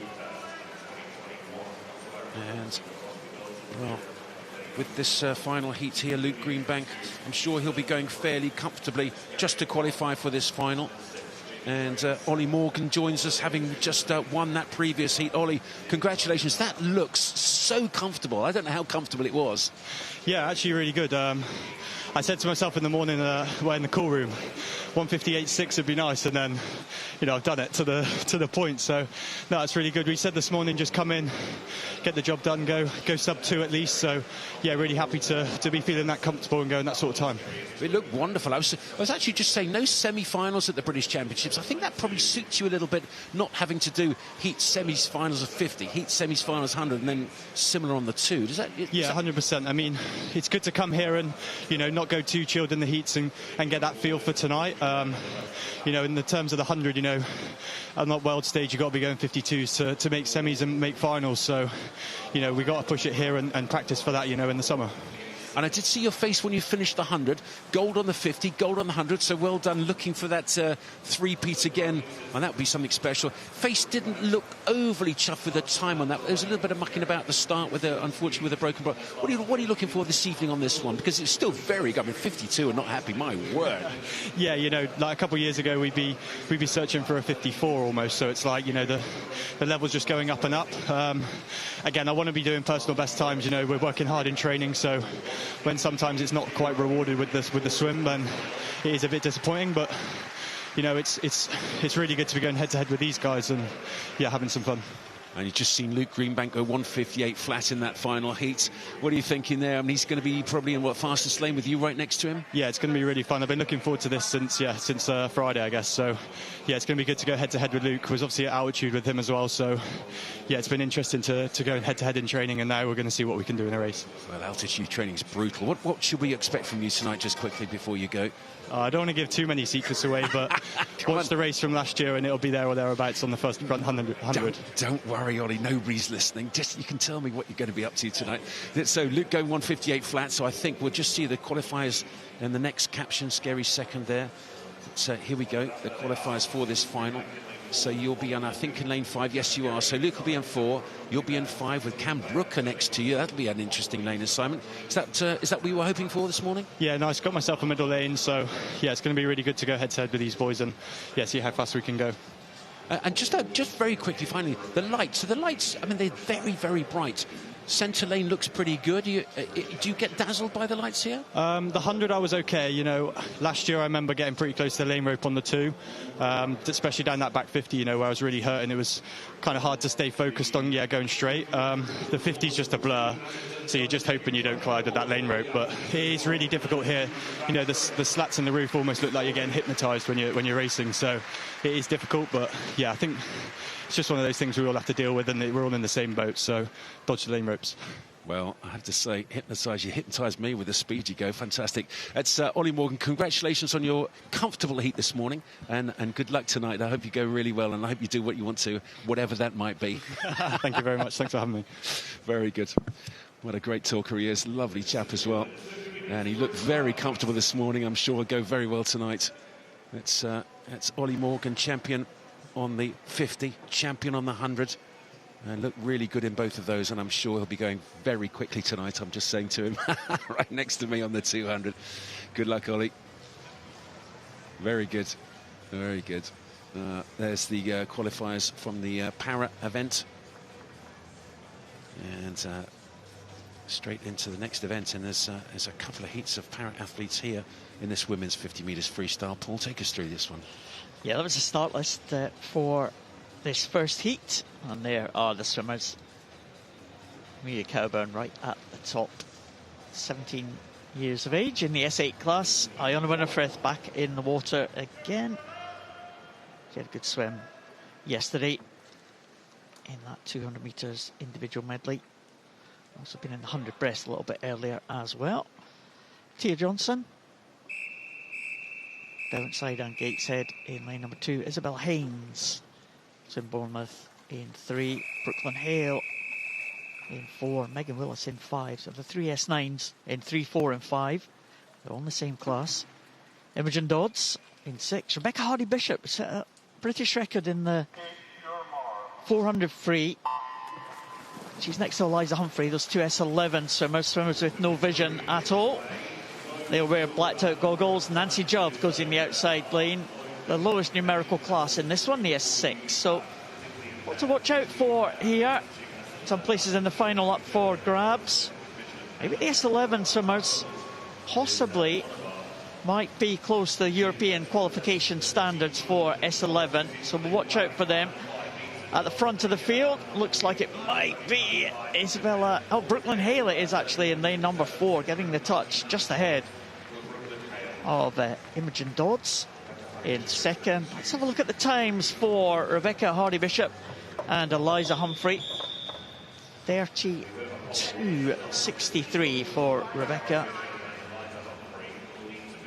Well, 30.61 is the European qualifying standard, so just outside that. But Brooklyn Hale, 30.67 for Brooklyn Hale. Big smile on the face of Brooklyn Hale. She's had a fantastic week.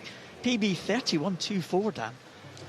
That is great. I'm thinking right in saying, Paul, these athletes, these para-athletes can qualify for the major internationals in the summer. Yeah, they can qualify in the heats and they can qualify in the finals as well. There is Eliza Humphrey with the blacked out goggles in her hand. They have to get them checked before the result can be made official. Rebecca Hardy-Bishop will be the same. But there is the S9 swimmers. Megan Willis on the left, Brooklyn Hale on the right. Very similar impairments. They both had good swims there. Megan Willis 31.61, just outside her best time. Brooklyn Hale inside her best time, and she's a swimmer really going well. Brooklyn Hale, she's on that upward trajectory, and I think she might have done personal best times almost every swim she's had this week. Well, Brooklyn Hale there, taking the win in that heat in 30.67. Just 16 years of age, Paul, and you just said she's on an upward trajectory. That's exciting for a 16-year-old, isn't it? That's what you want to hear. Yeah, absolutely. Points. Winner at the moment is Iona Winifred, 829 points for Iona. So well done to Iona Winifred. She leads the way at the moment. There's the lineup for heat number 2. Ella Lett-Jones, World Championship swimmer from last year. She goes in 0. The other side of the pool is Alice Tai. 2 non-para swimmers due to take the start. Only one doing so. That's Piki Wu from Stockport Metro in 5. There's a spare lane in 4. So Scarlett Humphrey in 1, Ursula Carroll in 2, Kellyanne Warrington in 3. Kellyanne Warrington set a British record for the S10 class just a short while ago. stands at 27.95. She said she might go for this in this heat swim this morning. It's Wu, the non-para swimmer, out ahead. But Callie-Ann Warrington, can she get inside that 27.95? She is inside it. 27.28. Let's just check that. I think that might be inside the British record. So, British record for Callie-Ann Warrington. I saw her last night, and she said, I'm going to go for this British record in the heats. And she's done it. 27.88, and she's delighted with that one. Let's have a check for Scarlett Humphrey, the S11 swimmer. She's just outside that European qualifying standard, Dan, by only 0.1 of a second. Oh, that is going to be a sore run for Scarlett, but she's a fighter. She'll come back strong, I'm sure, tonight. How do you do? How do you prepare for that, Dan? If you just miss out on that qualification, you're going for it in the heats. What would you think she should do if she comes back for the final? She's got to find a 1/10 of a second. I would just find pure confidence in that. You know, she's not far off it. A heat swim, usually swimmers swim a little bit slower in the mornings. These athletes were asleep 5 hours ago. By the time they swim tonight, they would have had all day to wake up. Well, let's hope Scarlett can do it. 0.11 of a second that she has to find. Great swim from Alice Tai in the other side of the pool. 31.57 for Alice. A big points total for her, as you would expect. 850 points. But Callie-Ann Warrington, British record in the heats, just as she promised from our conversation last night. Well, that's confidence, isn't it? Well Yes, done, indeed. her. I know what I'm going to do, and I do it. Well done. Well, Callie-Ann will progress to that para final, and that is the last of the para swimmers in this 50 freestyle.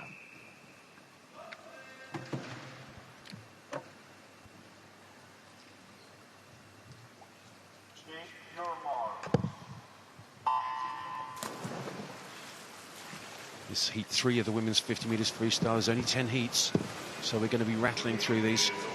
And in the centre, well, the fastest seed is Amy Hempenstall of Guildford, but Kate Schillinger of Repton. We've said her name quite a few times this week, and very quietly she's just getting on with it, the 16-year-old, and doing really well. Schillinger in lane 2, she's going to win it. She does. 26.68, 0.3 of a second exactly. 31/100ths lifetime best for her. Well done. Go on, give us a smile. Well, she's a very good swimmer. We've just got to teach her to smile a bit more when she does a lifetime best, Dan. It's lots of things to learn, you know. Hey, some of these athletes don't want to give away how happy they are. You know, some of them want to, maybe intimidate the rest of the field. I don't think that's a bad thing. But this is the result of heat 3 of 10 of the women's 50-metre freestyle. Kate Schillinger from Repton winning that heat in 26.68. Isabella Price from the city of Birmingham in 26.85. And then just 2/100ths behind third. Now we move on to heat 4 of 10 of these women's 50-metre freestyle.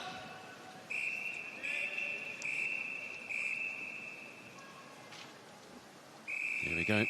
It is heat 4. Makwabara of Millfield going in lane 4.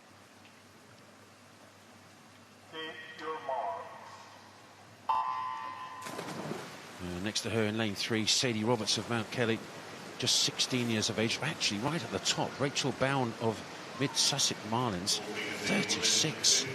Exactly twice the age of the swimmer next to her. And she's going really well right at the top there. She's leading at the moment in lane 0 and 2. Rachel Bowen and Bethany Walker, 2 really great swims here. Who's going to get the touch? I think it might be 2. It might be Bethany Walker. Yes, it is. Walker gets the touch from Sadie Roberts, second. Third was Rachel Bowen. And gosh, age really coming to the fore there. The experience of these 2 in 0 and 2. Goodness me. So Bethany Walker wins it, age 26. Wouldn't normally do this, but I hope she doesn't mind. It's amazing. Bethany Walker wins it, age 26. Sadie Roberts, second, 16. And third, Rachel Bowen, 36. Great stuff. Well done. Come to these championships and perform like that. Just 4/100th separating first and second there. That just shows in these 50 events the smallest mistake can cost the race or win the race. Well, yes, maybe it wasn't necessarily a mistake as well. Maybe it was just a lifetime best and somebody else swam a bit faster, but that's very good. Sadie Roberts, let's just have a quick look. 26.7 was her best time. She's gone 26.4, so yeah, I'd say that's just a pretty excellent swim for the 16-year-old. Very good indeed. Lifetime best for top 3 there. Well done. Heat 5 of 10, halfway through this 50 already. Wow, we're going racing through it, aren't we?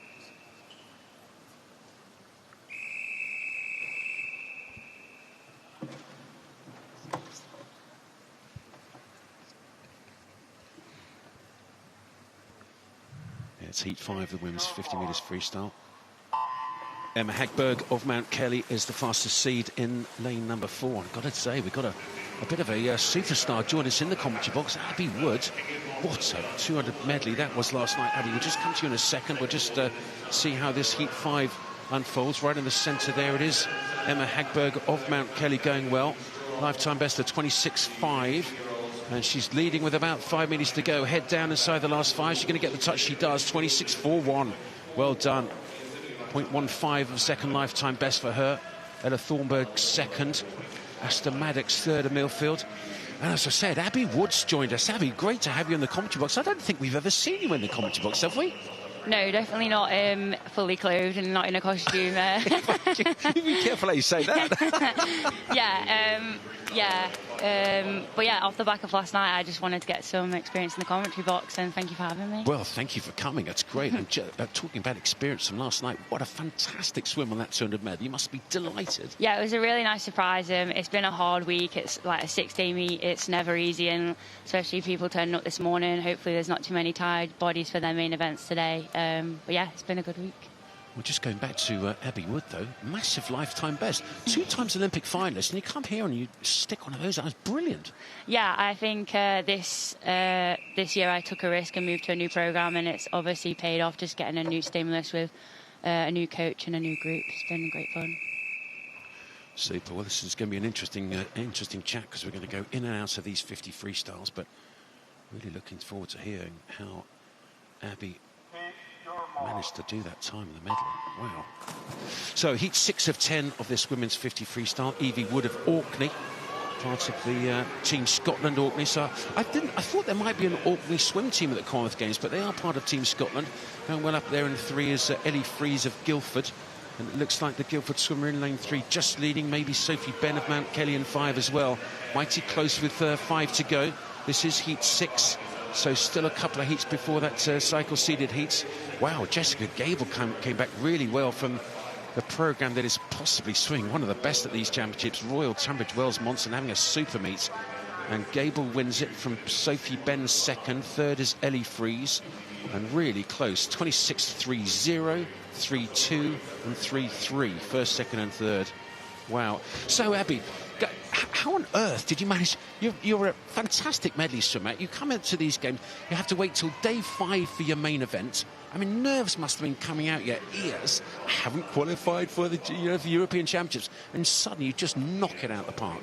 How do you do that?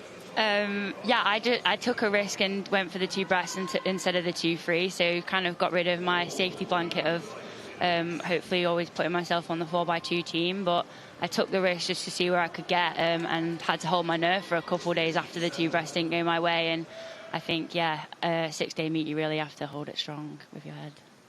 And it was fascinating again, almost 2 different swimmers. Your 2 breast, it wasn't bad, but I guess it wasn't quite, as you were saying, it wasn't quite what you wanted, but then so good on the medley. It's almost like 2 different athletes. It's amazing. Yeah, I think just having a 5-year break from the 2 breasts, I've not really got my race plan up to scratch. And when I was up against someone like Harry, who swims it completely different to me, it was just hard to pace it with her. Well, it's hard to stay with somebody who goes 2.19 on 200 breaststroke. Most certainly tough. This is Heat 7, the last of the uncycle seeded heats, and Kerry Sullivan of City of Manchester going in lane 4. Really good start in 3 is Holly Widows, and right at the top there in 0s, Melissa Turnbull of Stirling. So it was Widows in 3, Stirling right at the top there. Coming back in the centre maybe is Kerry Sullivan. It's close. Who's going to get it? It is Sullivan. Oh, in fact, it's a tie. Sullivan and Widows equal, 26.05, both of them. So lifetime best for Sullivan and a season's best, I think, for Holly Widows. So great swimming for the two of them in 3 and 4. And in lane 5, she placed third. That's Morgan Brophy of Edinburgh University, but really close. Great last 25 metres there from Sullivan. So, Abby Wood, I'm delighted to have you back in proper shape, back in proper form, and back in a proper event. That European Championships is going to be quite a special one back in Paris. Looking forward to going back to Paris? Yeah, I'm really excited. I think when everyone was talking about the team throughout the week and I kind of hadn't got my name on the list, I was a bit stressed. But yeah, now I can relax and look forward to the summer. I've loved doing Europeans before, and yeah, I want to give it a crack. Yeah. Very quickly, just before this one starts, what will you do from now until those Europeans? Because moving your 200 medley on, I hate to tell you this, but your 208 low, next stop's going to have to look at 207, is it not? Oh, yeah, 100%. That's the goal. And I think this whole season's been about building throughout the season because I want to peak at the major meet. So to get a PB yesterday was just a little bonus. Big bonus. Yeah, huge bonus. I'm going to ask you in a second what you're going to do between now and that meet. That'd be fascinating. This is Heat 8, the first of the cycle seeded heats in this women's 50 freestyle. And Rebecca Guy's the fastest seed in 4. In 3, Harriet Rogers. Interesting story for her. Went to Loughborough, then decided to go and do a master's degree in Arkansas. Coached by, Paige Harper and, of course, Neil Harper, British guy. Fabulous pair they are. Look at this. She's going really well on that bright red hat, Harriet Rogers. I think she's won it. She has 25.17. So she'll be in the final this evening with that, I'm sure. That's a great swim from her. And it's a new lifetime best by 0.4 of a second. Second was Rebecca Guy. Season's best for her. And third was Kate Clifton in lane 5. So Rogers, Guy and Clifton. And that's really good swimming. Swam into second place on 50 fly. Did Harriet Rogers on Friday. Half a second lifetime best there. And I think she's qualified for the English Commonwealth Games team. So certainly consideration. There we go. There's confirmation of the result. 25.17 lifetime best wins it. Guy second. Clifton third with Cook fourth. And speaking of great swims, Abby Wood, that 200 medley, really very good. What are you going to do between now and the summer to try and move that on from a 208 to 207? Because 208 fastest in the world this year, I think. Oh, I don't know. I've not looked at that. But yeah, from now till the summer, I think so far this season has been about building a good base, and now it's about the refinement of my race plan and race strategy. And I think Ryan's given me a new perspective of how to look at each length of the race, and I think that helped me out yesterday, and just to refine that because we'll have so many races in the summer to do that. Well, can't wait to find out what refinement means when you go 208 for 200 medley. Where do you start looking for extra time? Theodora Taylor's the fastest seed in 4, with Sky Carter in 5 and Erin Little in 3. Some real quickies in the centre here in this, the second last heat of the women's 53. Look at the speed of Theodora Taylor. What a meet she's had. So pleased for her when she came fourth on that 200 metres freestyle. She's made the team to Paris. She's going to be one of Abby Wood's teammates there, and she's just gone 25 flat. 25.00 wins it. Sky Carter second, 25.52. And 25.70 was Megan Higgs of Millfield. She came in third, but Theodora Taylor. How well do you know Theodora? She's so young, but brilliant. Yeah, she's really come out of her shell this meet. She's having a cracking meet. She was amazing in the 2-3, which probably wasn't her comfort zone. So to come fourth, and that was amazing. And then the 100 free, she showed great speed, and then there she just looked like she was on fire. So to still have that form on the last day of the meet, it's really good. Yeah, she's a lovely girl. Well, she is, and that's 4x2 free relay she's qualified on. I think she was 5th by 1/100th on the 100, so I guess she's a great reserve if that's what they want to do with her. You swam a pretty good 200 up in Edinburgh a couple of weeks ago, didn't you? Yeah, I kind of wanted to get my name in the mix if I made the team, because I kind of had the plan not to do it here, but it's great that the 4x2's got so many options now. The depth has got so much better. I think it was about a second quicker than last year to make the final. So yeah, girls like Theodora coming through, we just need the depth to get the best results, and kind of following the boys' footsteps. I feel like the 4x2 effect is very real. When we're sat in the stands watching the men win every year, I think the girls are getting a bit hungry for it now, and it's really showing in the results. Absolutely right. It's fascinating to hear from Abby Wood there, the focus on these relays. That in the centre is the picture of Eva Okaro. Eva Okaro already on the Paris team for the 100 freestyle, 150 fly. This the 50 free, and she is the reigning world junior record holder for short course on this 50 metres freestyle. She's so powerful. Look at this stroke technique right in the centre. I'll ask you about that in a second, Abby. It's almost straight arms. You've got to be so powerful. She's going very well. Darcy Revitt right next to her going really well as well. And then her sister, Isabella Okaro, in 6. This is amazing, but Eva Okaro looks comfortable. Oh, a little choppy stroke at the end there. 24.87. I think 2 swimmers under 25. I think those are the only 2 we've seen. So 24.87, just outside of the European qualification time on this 50, but still a very good swim indeed. And 2 sub 25s, even easy for me to say. How does she do that straight arm stroke? I mean, it's quite different from many women's sprinters, isn't it? Yeah, it's not something that I can quite hack, but yeah, Eva's a great sprinter, and I feel like she has that straight arm to get some speed on the 50. But yeah, Eva's had a great meet also. Yeah, she's doing good. Really powerful. Eva Okaro will go into the final fastest. We'll see the qualifiers in a second. And the 2:24 points in that final heat. I think they'll go in fastest 1 and 2. Well, that's the 200 backstroke summary. Hopefully we'll get the 50 freestyle summary in a second as well. And it is quite a different technique just while we're waiting for that caption of the qualifiers for the women's freestyle final. Here we go. So there we go. 2 swimmers underneath the 25 seconds with Theodora Taylor right on it. So Okaro goes in fastest with Revitt second, Taylor third. Rogers will be going in 4th, and 25.64 makes it 25.67. So close in 9th place. But there's some very quick B finals and junior finalists there. That's going to be fun tonight. It really is. So that's the women's 50 metres freestyle. Next up is the men's 200 freestyle. And the quality of swimmer there really is amazing. And Abby Wood's with us. Again, a double Olympic finalist on the 200 medley. Also an Olympic finalist on the 2 breaststroke, I think, if I remember rightly. Closing my eyes and trying to remember. Long time ago. Well, a long time ago you say, but it's not that long, is it? It's only 5 years, because it wasn't 2020. Was it 2020? Yeah, 2021 was Tokyo. Yeah, I did the breaststroke alongside Molly, and then, yeah, me and her together, it went really well. Yeah, you certainly did. And here are the para finalists for that women's 50 metres freestyle. And 918 para points. That's a heck of a performance going into that final from Kellyanne Warrington. Really very good indeed.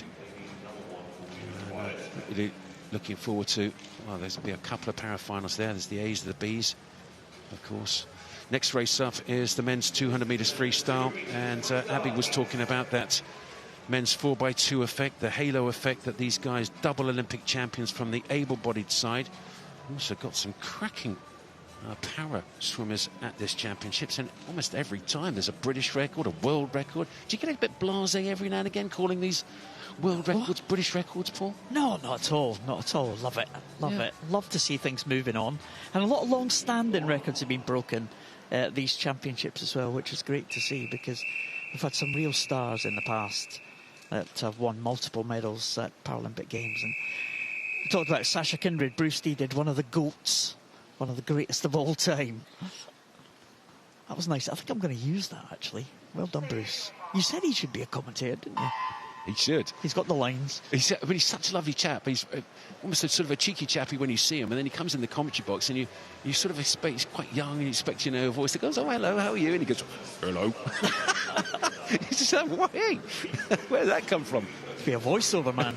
Yes, he should. Yes, There's heat 1 of the 10 heats, and this is the 3 para swimmers in this first heat. William Reid, Jude Gunner, and William Newton. 2 of them are nationally classified, and 1 of them internationally classified, and that is Jude Gunner, and he is the fastest of the 3. We've got 4 para swimmers to come in the next heat, and we have 1 other para swimmer to come in heat number 10.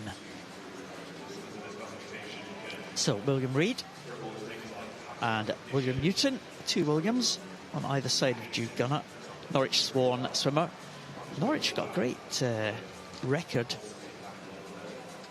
in producing para swimmers. Jessica Jane Applegate was from that neck of the woods. Will Ellard as well. Jordan Catchpole was Paralympic Games gold medalist in the relay in Tokyo. He's there from that Norwich area in East Anglia. So, yeah, good. He said, Abby was saying about the halo effect of this 200 freestyle. People starting to come into it, inspired by what they see. Sure, Jude Gunner was one of those. If you see swimmers in his local area do so well in similar training programs, then yeah, it's got to have an effect, that's for sure. So Jude now coming down the centre of the pool here. Personal best time of 2:06.29. Season's best of 2:07.43. Should make it into the final fairly comfortably. Doesn't have to go too fast, but he has gone really well. 2:05.70. Well done, Jude Gunner. William Newton in 2:07.89. City of Coventry swimmer. And he has also done a lifetime best as well with William Reid, just outside his best time, City of Swansea Aquatics Club. Jude Gunner takes that one. Well done to him. I think Jude Gunner has been setting great times. Only just turned 17 years of age. 690 points. That will make it in to the para final tonight. I think William Newton and William Reid will also be there. Nationally classified swimmers, but there is only 8, I think, in this 200 free, so they should all get through to that para final tonight. 4 more para swimmers to come in the next one. They'll all be chasing that time set in the first heat by Jude Gunner.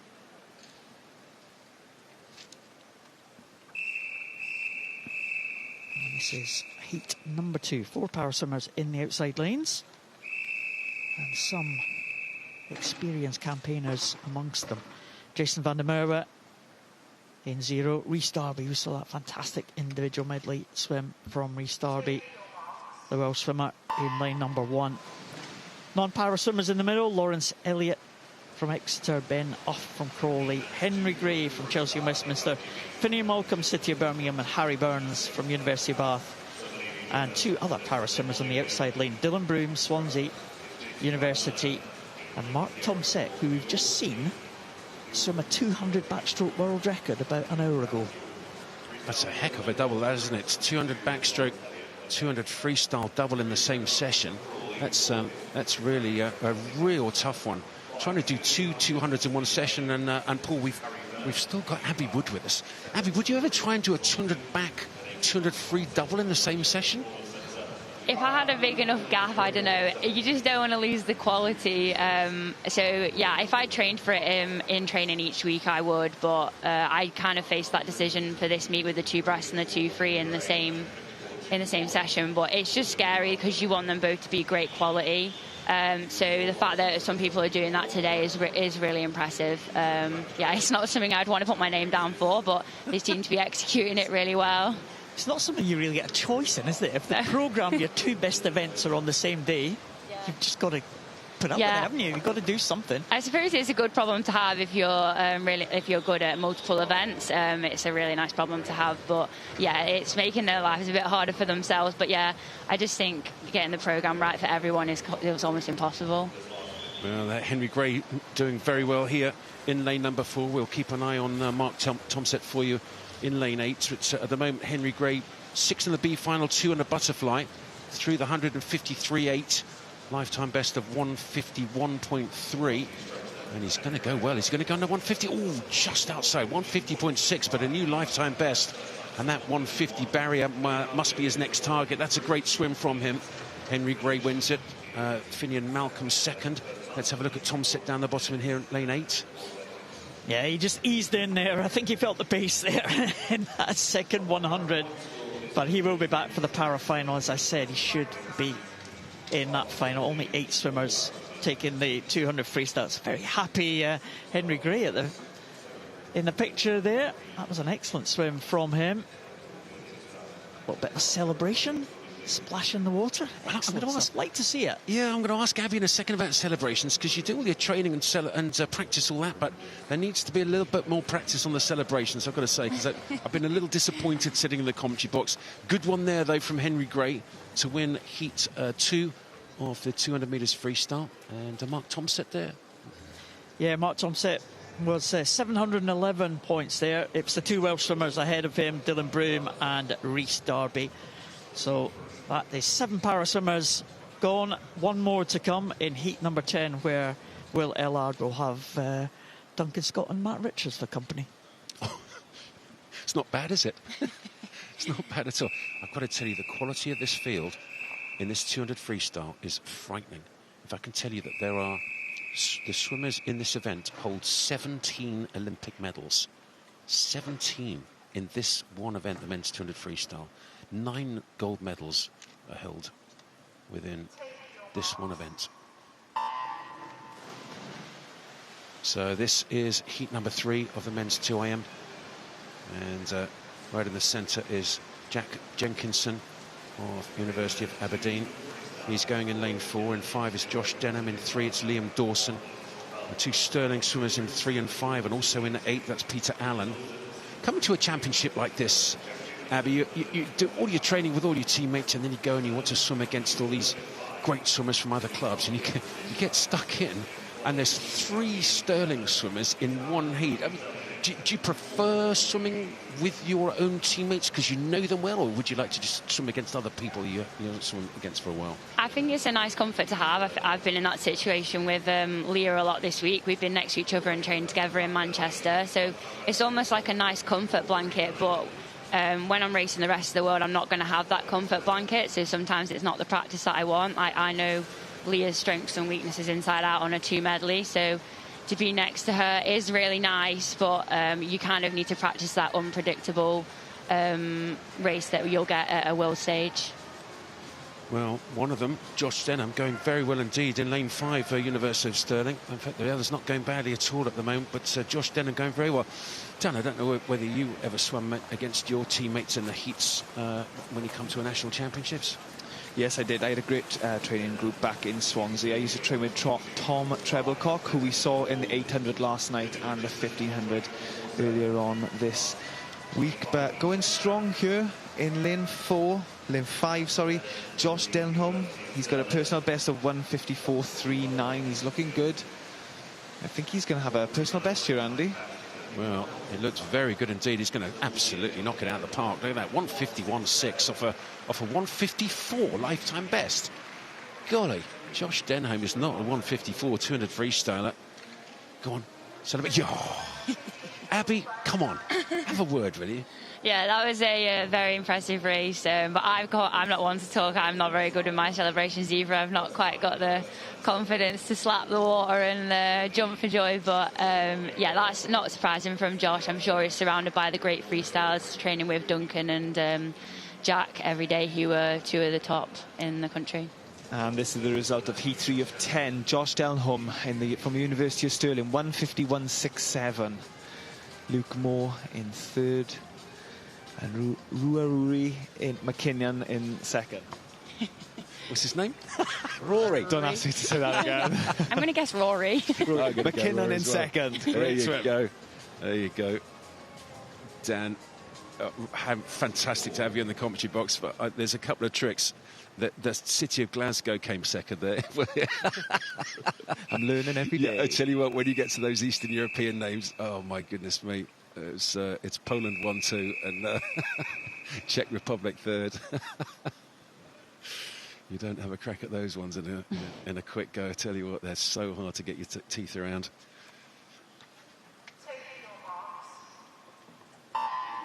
So our men's 200 metres free, it's heat 4, and we're getting to the sharp end. And again, the quality of the field here, it is absolutely frightening. There's Olympic gold medalists in each of the last 3 heats. And if you think about it, active Olympic gold medalists in athletics, for example, which gets so much publicity, everyone loves athletics, there's one, and it's Keely Hodgkins, 1 Olympic gold medalist. We have 3 heats, the last 3 heats of the men's 200 metres freestyle, and we've got 2 Olympic gold medalists in the final heat, 2 Olympic gold medalists in the second last heat, and 1 in the third last heat. Unbelievable quality. I'm not even going to try and call the final tonight, Andy, so don't go asking me that question, because I just haven't got an answer for you. It could go either way, but, you know, we will see Matt Richards, who we've seen swim fantastically this week. Obviously, James Guy, who has already had a gold medal this week, up in that final tonight. Could go anywhere. Well, you know, the great news, Dan, is that you don't have to, because sitting next to you, to your right, we have an expert.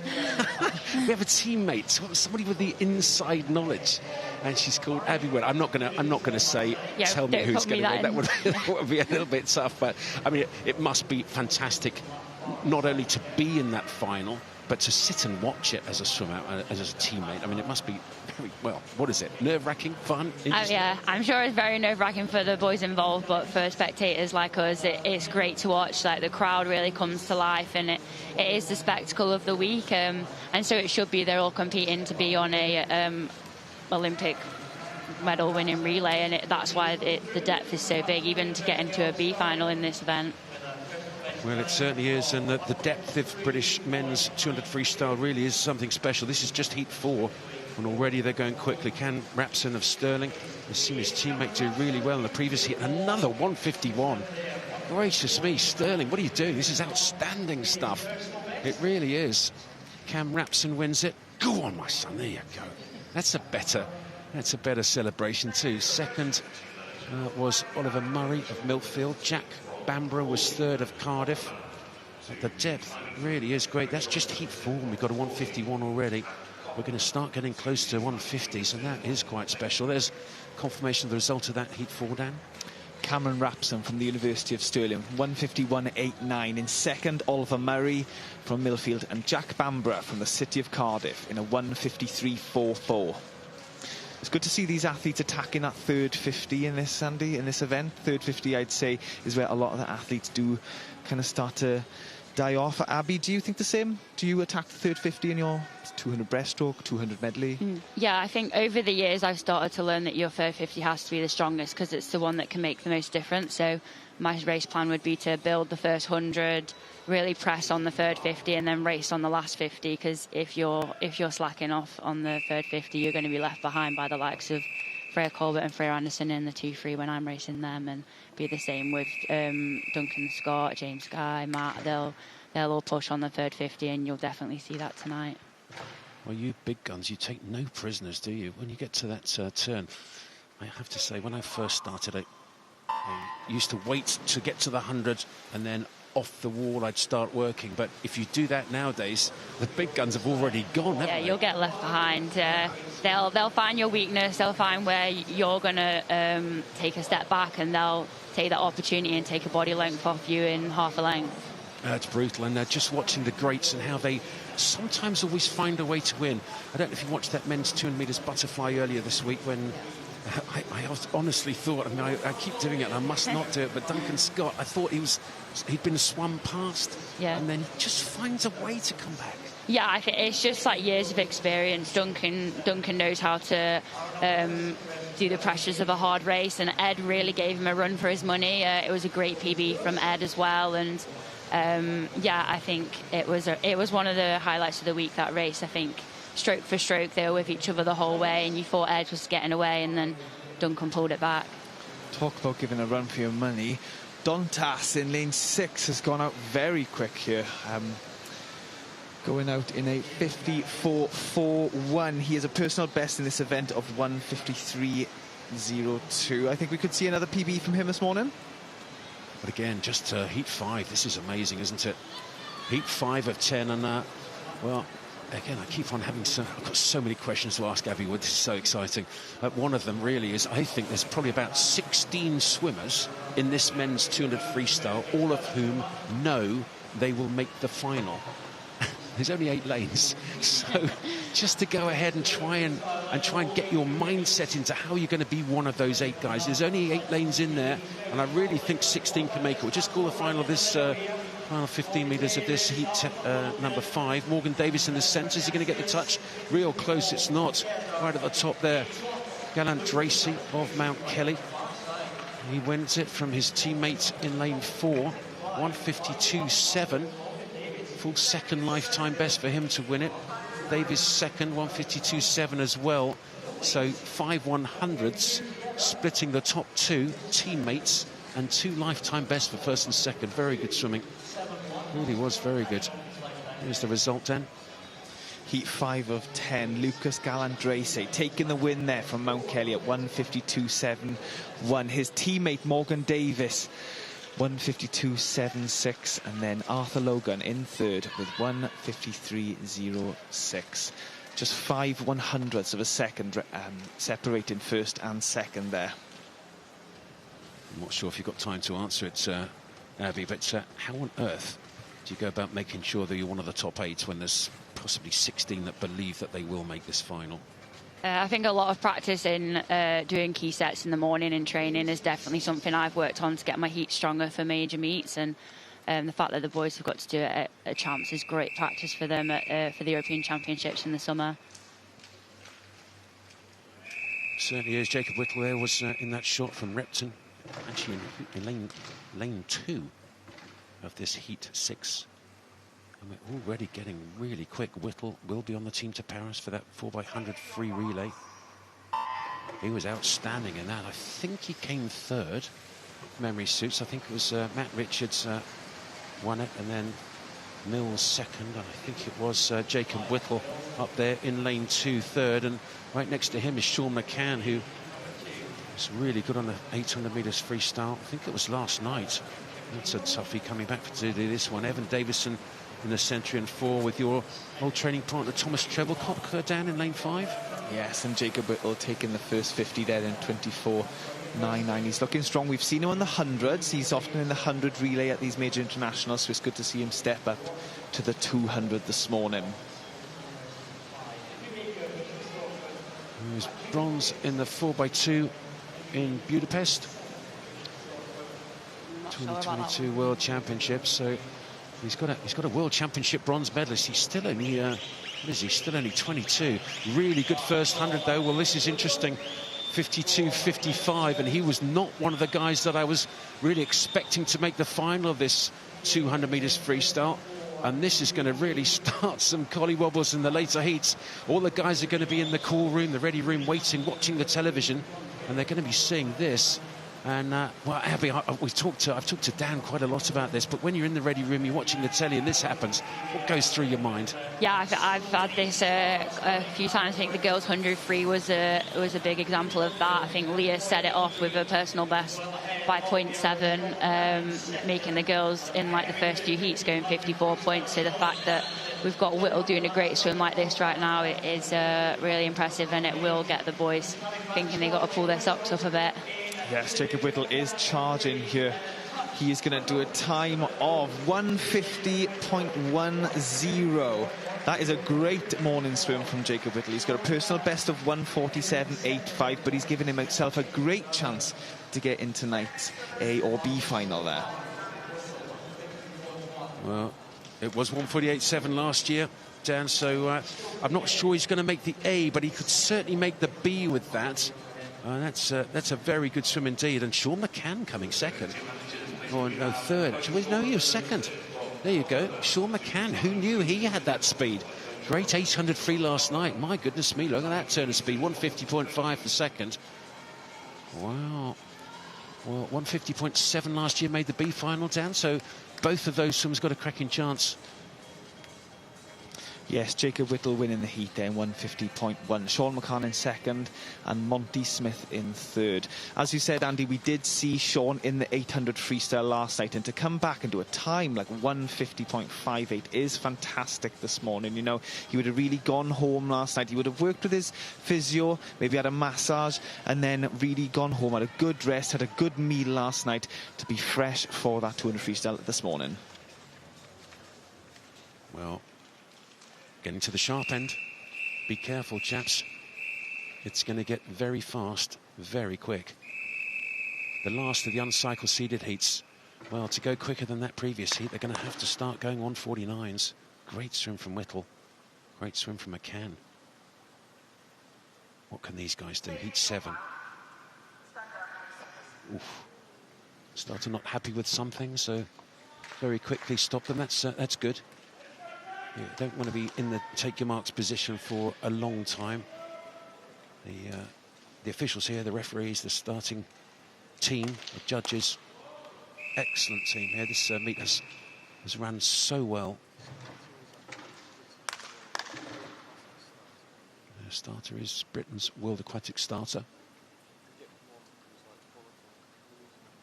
Louise Mackey. Wonderful starter she is. So it's heat 7, the last of the uncycle seeded heats. The fastest 30 in theory are in the next 3 heats, but I would expect something special here, having just watched Jacob Whittle go 150 flat, with Sean McCann also very fast indeed. And a decent start up there in lane 1 is Jacob Goodman. But what are you seeing here, Dan? Abby, as we just saw the men having to step down from the blocks in that race. Has that ever happened to you? And if it has happened to you, how do you overcome that challenge before you even start a race?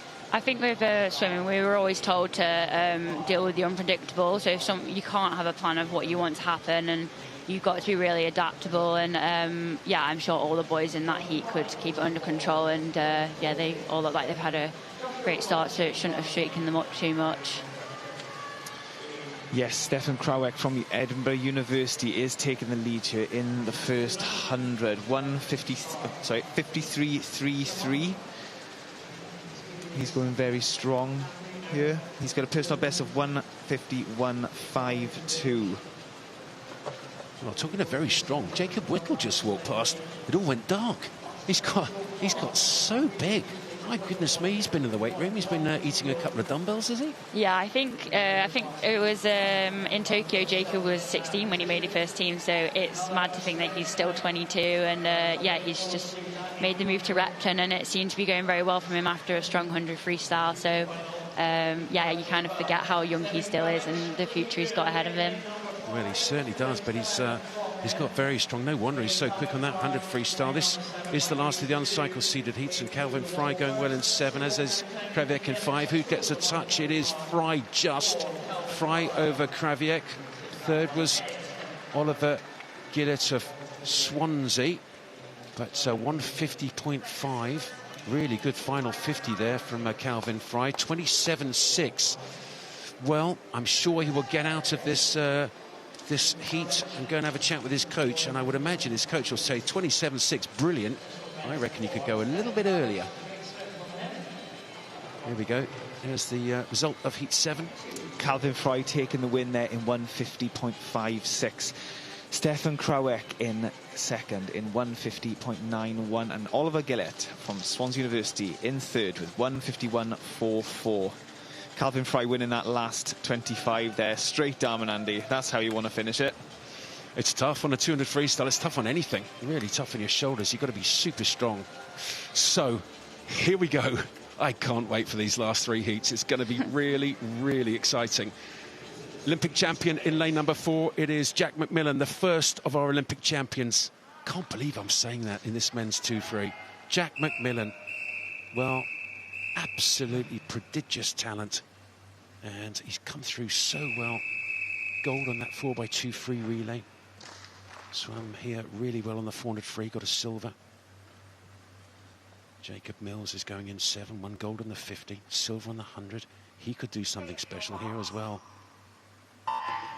It's the first of the cycle seeded heats. It's heat 8 of 10 heats to this men's 200 metres freestyle. And I've got to tell you very simply, be careful, chaps, because there's some really stacked 2 heats to come. They're going to have to put in something special. 147.8 is 8th fastest coming into this championship. I wouldn't be too surprised if it takes a little bit quicker than that to make the final.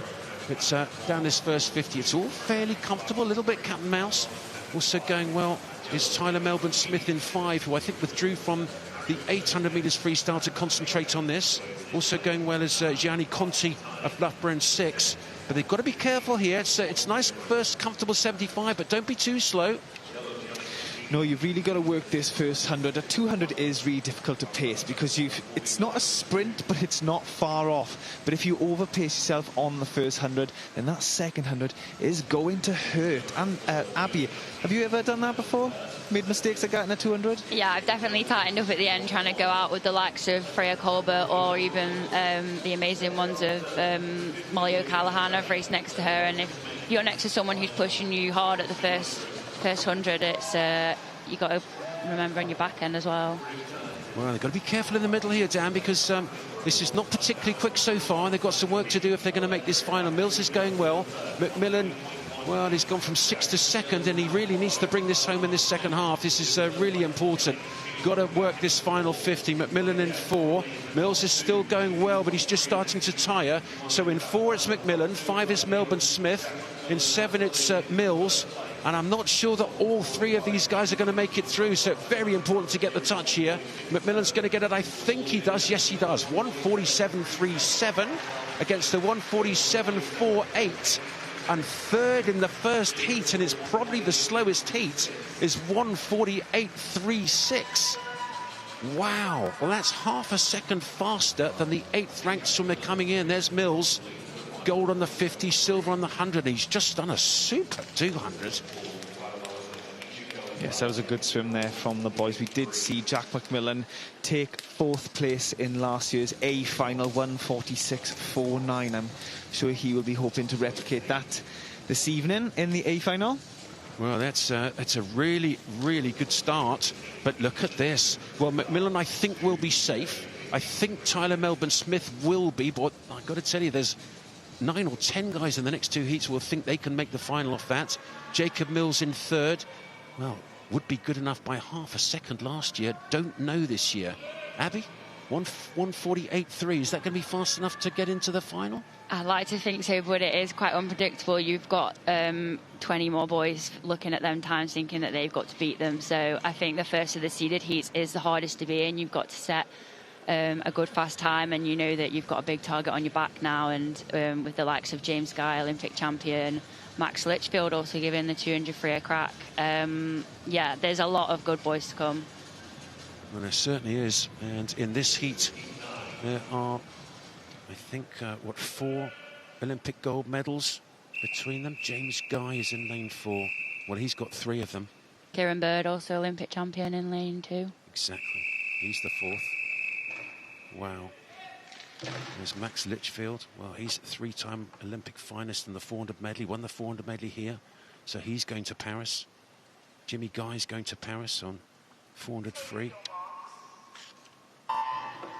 Well, massive pressure here on these guys. They've just seen a really quick first seeded heat, and the final heat is absolutely stacked. And if I read out the names in there, I mean, certainly I'll read 2 of them for you. Duncan Scott, Matt Richards, 2 Olympic silver medalists, individual on the 200 freestyle. And these guys, well, people are in danger of not making it through. Gone off pretty quickly here in lane 4. It is James Guy. Always fascinated to see how Jimmy Guy attacks these races. Sometimes he goes out like the clappers and tries to hold on. Sometimes he's a bit cat and mouse. He did exactly this in the final last year and tied with Duncan Scott. Going quickly now. Yes, such an unpredictable swimmer, Jimmy Guy, with how he swims his races. But he always manages to pull it back. He won joint gold last year with Duncan Scott in the final of this event, and what a race that was. But he does lead this first 100 in a 51.43. He's got a personal best of 1:45.04. That's not hanging about. Well, it's not hanging about, and this is how Jimmy Guy does it. He's evergreen as Jimmy Guy. You wouldn't know just how much experience he has, and this is very good indeed. Going with him now is Charlie Hutchison in lane 5, trying to hang on to his suit. Guy looks good. The defending champion, well, he tied last year on that incredible race for gold with Duncan Scott, but Guy going well, and he had a super 400 metres freestyle. He swam a lifetime best on the 100, so his 400 is so good. Lifetime best on the 100. He looks really comfortable here. Look at this. This is frightening. This is absolutely frightening. And I know Duncan Scott is in the next heat. I know oh my goodness me, Matt Richards in the next heat as well. And those 2 guys will be watching this very, very interestingly. 1:46.4's first. 147.6 is second. 148.4 is third. Oh, my word, this is just getting out of hand. Oh, my goodness me. What is going to happen here? This is just the heats. Calm down, Andy.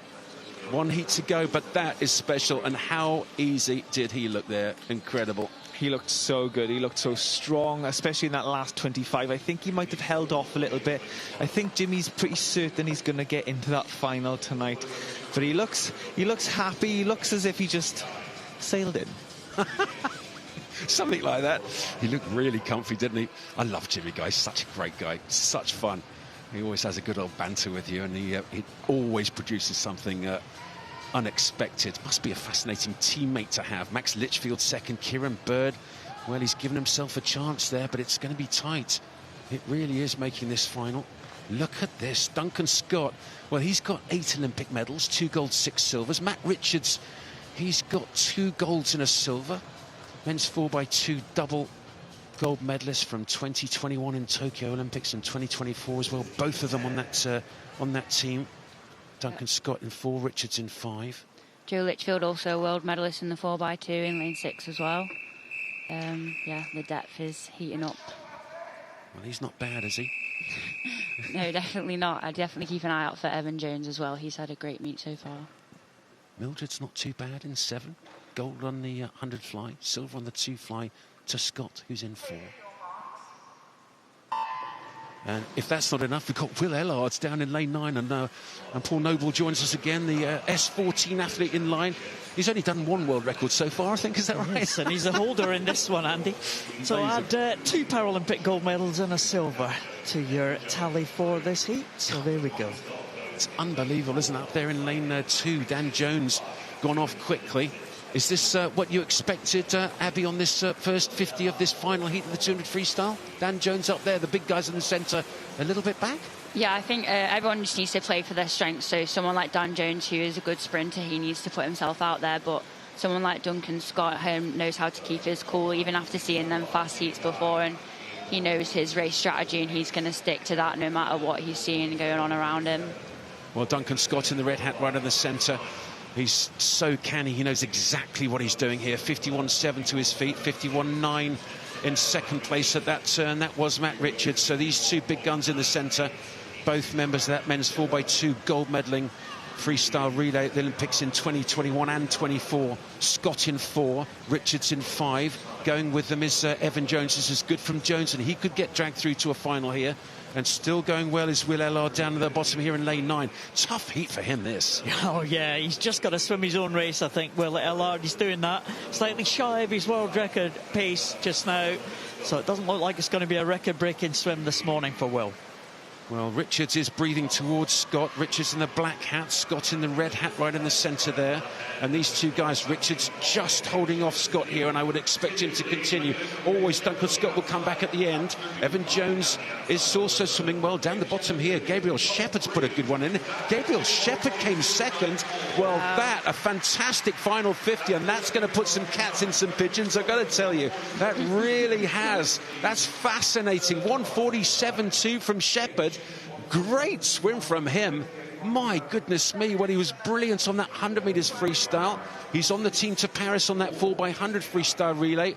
And second from lane 8, there he is. What have you just done, sir? You've just made a right old mess of the middle guys in there, haven't you? Well done. That's how to do it. Take no prisoners. 18-year-old doesn't care. Well done. Matt Richards won it, 146.9. I think that's the fastest we've seen so far. But again, 147.7 was 4th in that final heat. I did say be careful.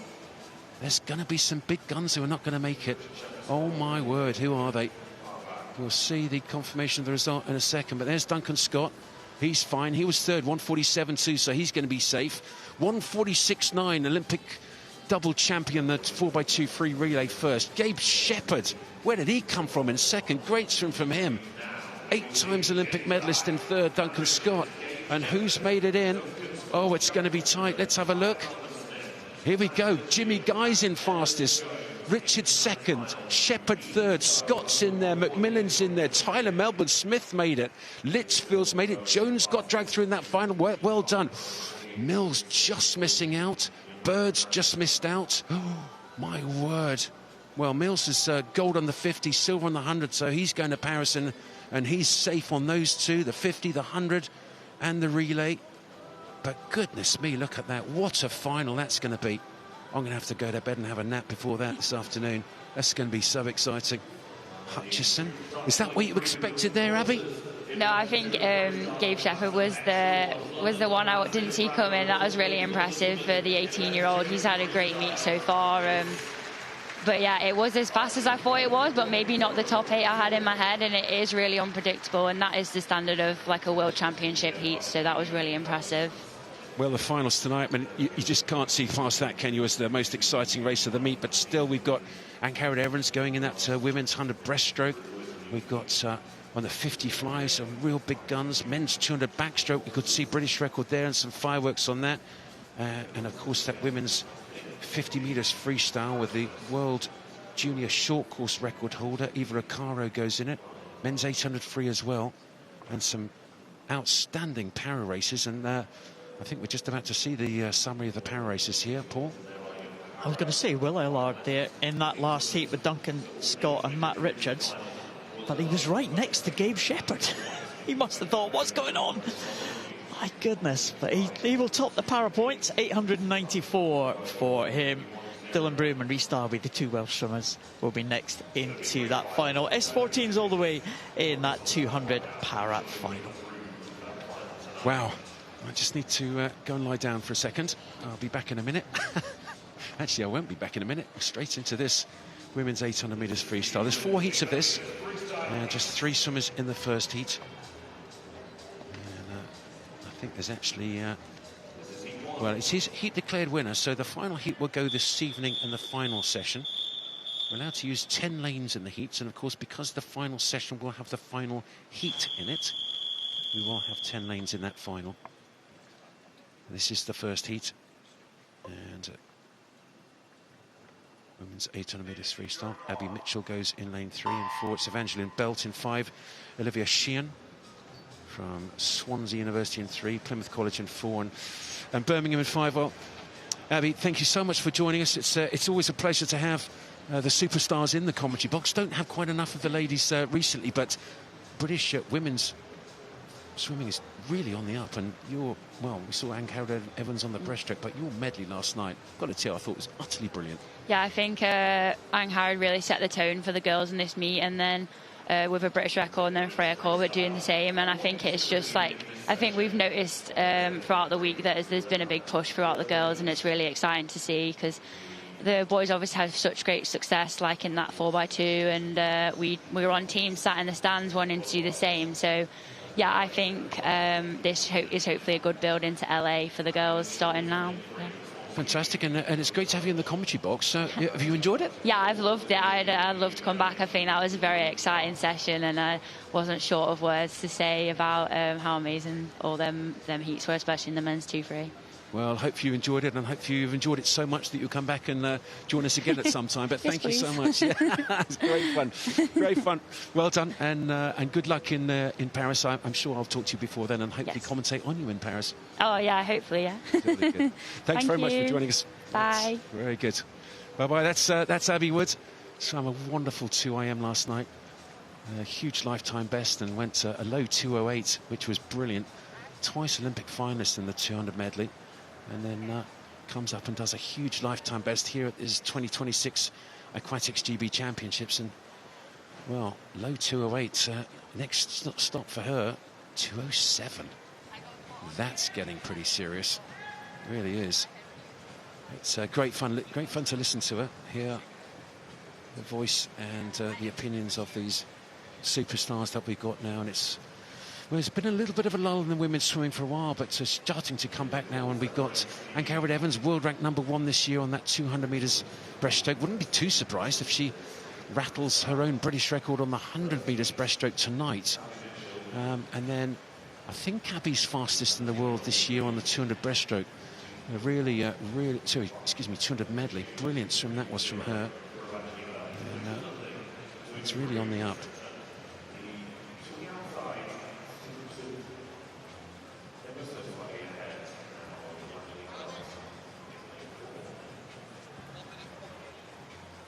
Well, this is going to be interesting. This is going to be fascinating. I think we might be lucky enough to have just about. I think it's only 11 Olympic medalists between these guys. I think we've got Duncan Scott and Matt Richards. Super, gentlemen, we're going to be very quick here because I know you want to go and swim down. But fantastic final. What an event that is for Great Britain. We don't know where to go first. Why don't I go quickly to Matt? Matt, that was a fascinating final heat, but the pressure just to make that final. Yeah, I mean, you know, the beauty of this event is that it is so deep. You know, there's so many guys in that you know, have huge potential, and everyone wants to be a part of that race. So, you know, we knew going into it, it was going to be a tough morning. You're going to have to put an honest swim together, and you know, it's always good fun getting in head-to-head with Duncan and having a little play. You know, but look, it only really counts when we get to the final tonight, so that's where we'll go again. Well, it was a cracking last heat, and Duncan, again, I'll be very quick here, but you were in lane 4, you had Matt next to you. I think it was 11 Olympic medals between the two of you. I think something like, 9 Olympic gold medals across that entire field. The depth of British swimming in the 200 freestyle right now is just phenomenal, and you're right at the top there. Do you feel any desire to bring through the next guys, or are you still focusing just on this at the moment, the guys that are around you? Desire to bring them through? No, I'm quite happy with them just sitting at the side, to be totally honest. They're doing a good job no matter what. But there was loads on the line this morning. You know, people trying to make 4x2s for their home nations, and then obviously Europeans as well, and everyone just wanted to get in that A final. So yeah, look, it's good. And then you've just pointed there at Gabe Shepherd. He's had some week, and to get into that A final as well, you know, he'll be good tonight. And what are you expecting tonight? Because last year, I mean, it was just off the scale amazing to commentate on. I mean, it was impossible. We got 2 guys tied. I mean, you were pre-selected last time, I think, Matt, so it was you guys going. What are you expecting tonight, Dunk? I think it'll be a good race. It's a bit of an odd one, obviously, this year. There not really as much on the line, if you will, in terms of selection. So that probably frees everyone up a little bit more. And then, you know, this summer we get to go against each other for commies and stuff. So, yeah, it'll probably there's a little less on the line, but that still doesn't mean that we want to swim fast, and, you know, it gives you a good opportunity to lay something down in April for the summer. Well, the height of the competition between you guys is quite something special. Thank you, Duncan. That's great. Are you off too, Matt? You got 1 second? Yeah, I can stay. Yeah. I'll just say goodbye and thank you, Duncan. Matt, he needs more recovery. He says he's older, but no, he's looking great. I wish you well tonight, Duncan and Matt. I mean, what a final heat there, and I think you're placed pretty perfectly for that final this evening. Yeah, absolutely. I mean, I wanted to be in the centre lane, you know, and you know, when the event is as deep as that, you know, you've got to be, you know, winning your heat if you want to be in a centre lane. You know, you can't risk coming second. So yeah, you know, really happy with that. Obviously, I'll have Jimmy one side of me, you know, a guy I train with every day, you know, and then Duncan on the other side of me, a guy who I've raced with and raced against many times. So, you know, I'm perfectly positioned for where I want to be tonight, and it's going to be really good fun. Oh, it's just going to be so much fun to watch. I can't wait. And what will you be looking for? I mean, you were what were you? Gold on the 100, silver on the 50, but faster than you have been in previous years on that 100. What are you looking for tonight?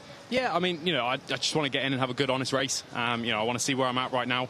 Obviously, the goal is always to try and win, so that's the absolute target, and you know, whatever time comes with that will be what it'll be. But you know, I want to put together a good, well-executed race, have a good, honest swim. You know, do my best to win and see what comes out of it.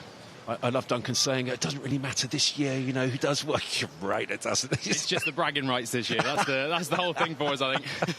And so many of them. And that final's just going to be stacked. I mean, the quality of British swimming in that men's 4x2 now is just something special.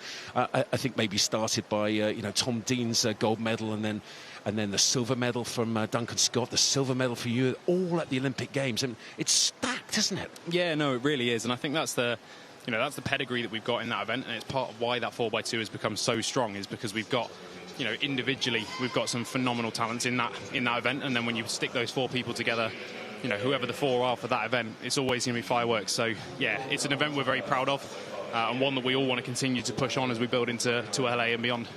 Well, fantastic. And then you lob in the boy shepherd, and I say the boy shepherd, not because any other reason. He's only 18, but what a swim he had second in that final heat. Yeah, phenomenal. I mean, I was breathing towards Duncan on that last length, but just out of my sort of peripheral on the left, I could just see that yellow hat, and I knew it was Gabe. And I was coming down into that last sort of 10 metres. I was like, oh, he's right there. I need to get my hand on the wall here. But no, look, phenomenal swim from him, and he's had a great week all round on the 50, the 100, and obviously now on the 2 as well. So it's going to be great to see what he can do tonight. See if we can push that on a little bit further. If he could sneak into that 146 kind of range, he's really knocking on the door then, especially for an 18-year-old. So yeah, it's exciting to see the pedigree at the youngsters coming through just as much as we got at the top. Yes, indeed. And, well, just 100 metres to go in this final heat. Just finally from you, what are you looking for tonight? Just quick. Try and win. That's the simple answer, is try and get out there and get a win. Brilliant. Matt Richards, I'm going to let you go and swim down, but congratulations. Always a joy to talk to you, and thank you so much for joining us quickly. A little bit slower in the commentary box. Great talk. Good luck tonight. And to Duncan and all the lads there in that final. What a final it's going to be. I just can't wait for it. It's going to be so much fun. Well, this is the first heat of 4. Hopefully you'll excuse us for not going through and commentating on each length of this, the first heat of 4 heats of the men's 800 freestyle. But he's gone really well. She's gone really well so far. Olivia Sheehan, just the big boys in the commentary box here. Straight down to the women in this 800 free. Olivia Sheehan looks really good here. Her lifetime best is 9:11, and she's going to be just around there. Second at the moment. Good scrap between Evangeline Belt and Abby Mitchell for second and third. But no doubt about the winner of this first heat of the women's 800 metres freestyle. And as the gladiators exit stage left from that final heat of the men's 200 metres freestyle, we got the winner of the first heat of the women's 800 freestyle, Olivia Sheehan. There she is. Good swim from her. Her time is 9:14.5, 9:21 second. That's Evangeline Belt. Third was Abby Mitchell of Swansea.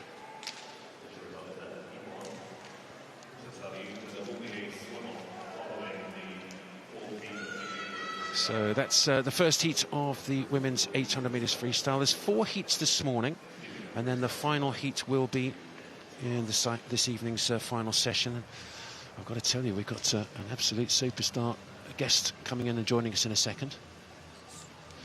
Just tell you quickly, though, there's a swim-off for the para 50 metres freestyle.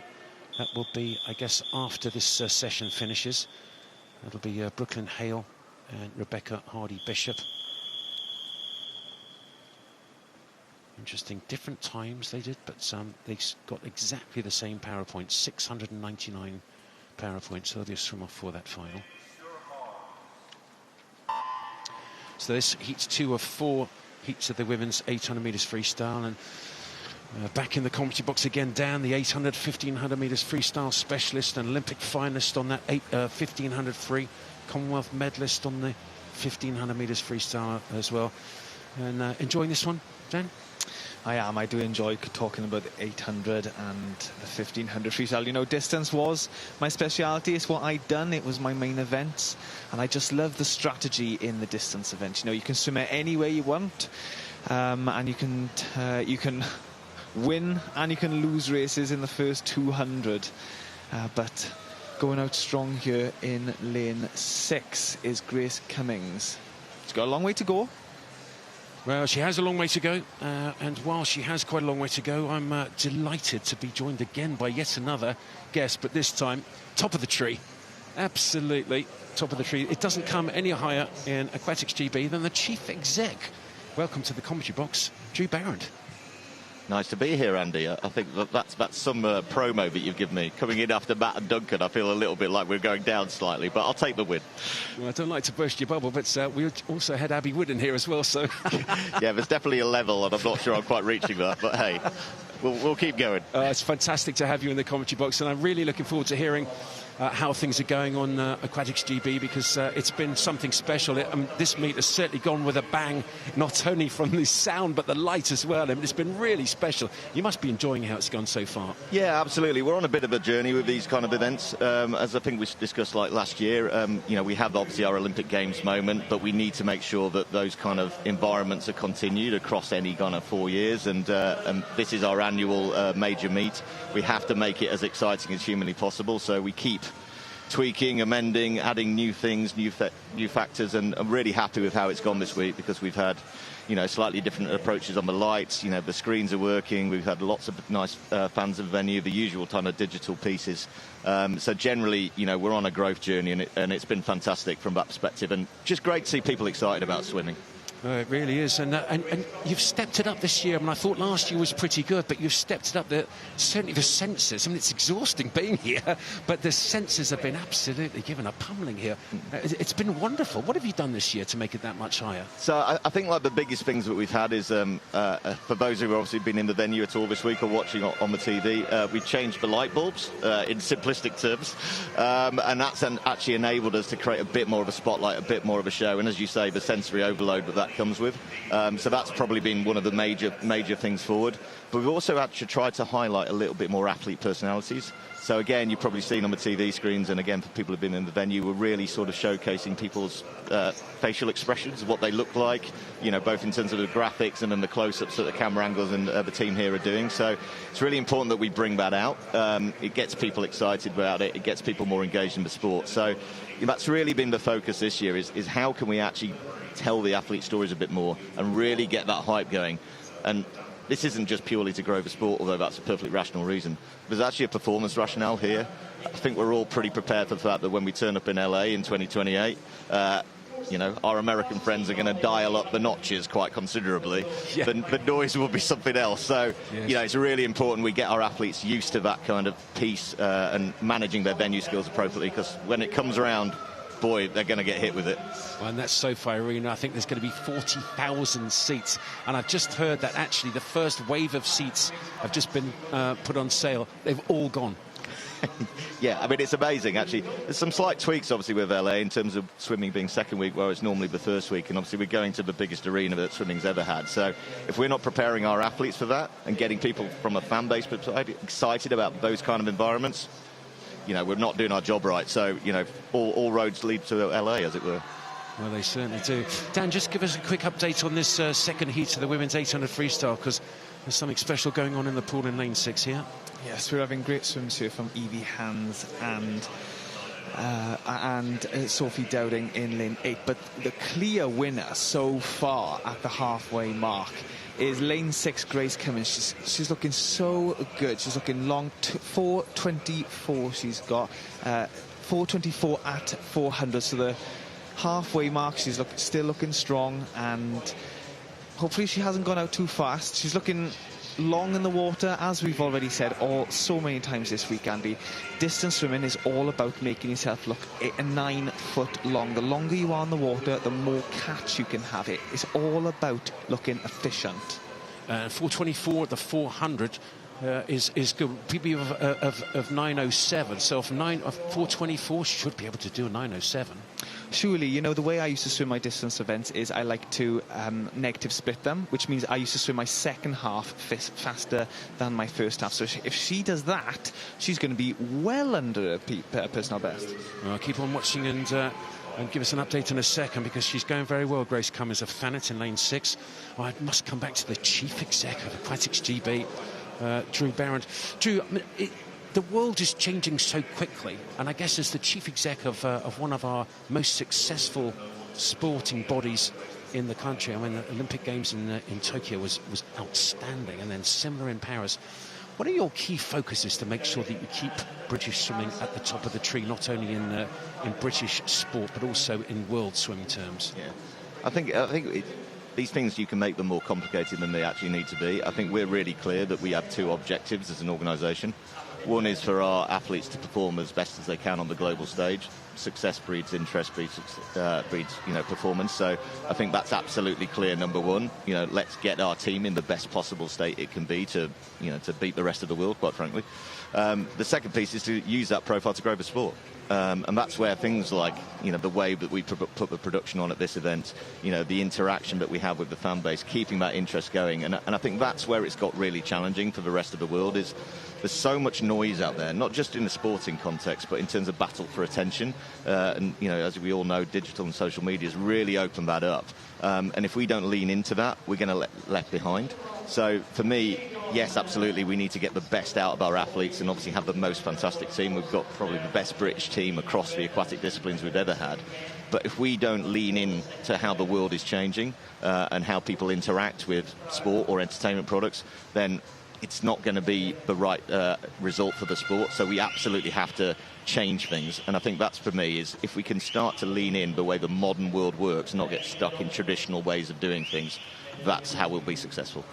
And there's plenty of British swimming fans out there who will be enjoying watching this and also wanting to engage on the social media. Can you point them to all the different places where you can see the British performers, the British athletes, the superstars, and how they can follow them?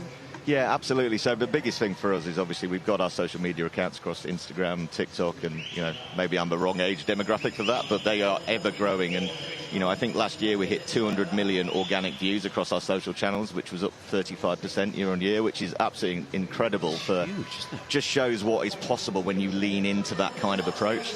And the biggest thing for us is actually being getting closer to the athletes, not just showcasing what they do at an event, but actually showcasing what their lifestyles are like, what they're interested in, having a little bit of fun with it. And people have genuinely responded to that approach. So, I'm really, really pleased with the steps forward we've made. And what that does is give you a really good base platform audience. So when we get to an event like this, everybody's already hooked into it. And then it's just about dialing it up, as you've probably seen, with lots and lots of noise. I certainly have seen it dialing up. And talking about dialing it up, Grace Cummins had a super race here. Her last length, Andy, there, the penultimate length was 33.38. She could go an 8.50 here. Now, she has a personal best of 9.0725. Again, she's really picked it up into this last 100. She's breathing to the left. She's close to the lane rope, so maybe when she swims this event again, she swims more in the middle of the lane. You don't want to be touching those lane ropes, but she does win this heat in 8.51.91. That is a fantastic race from Grace Cummins there.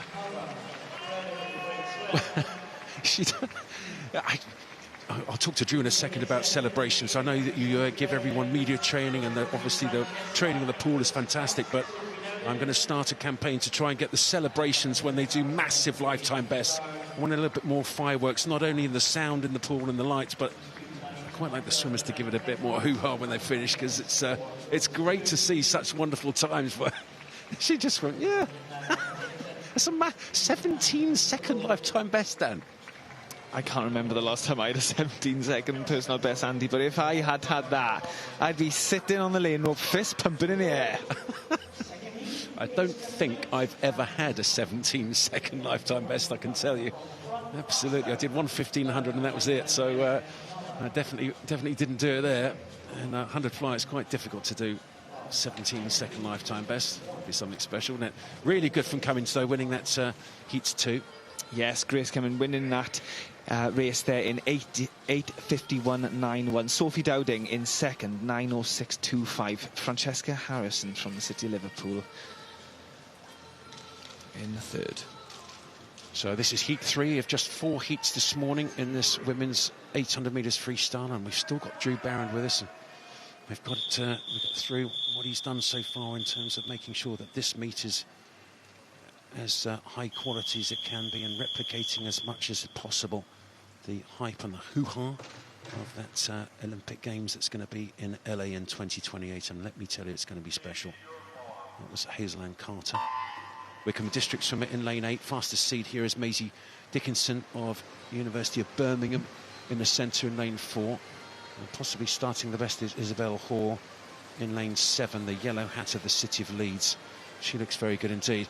So, Drew, we were just we were going through the high side, the big side, the performance side, and making sure that we can try and replicate as close as possible the conditions that they're going to be having in Los Angeles, and you've done a super job there.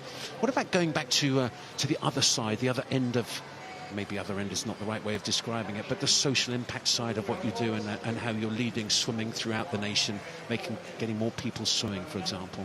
Yeah, absolutely. And the strength of our pathway is something as a country we should be incredibly proud of. I mean, I was just chatting to the performance guys earlier on today, and just across this meet, the quality of racing and the speed of racing has been astounding.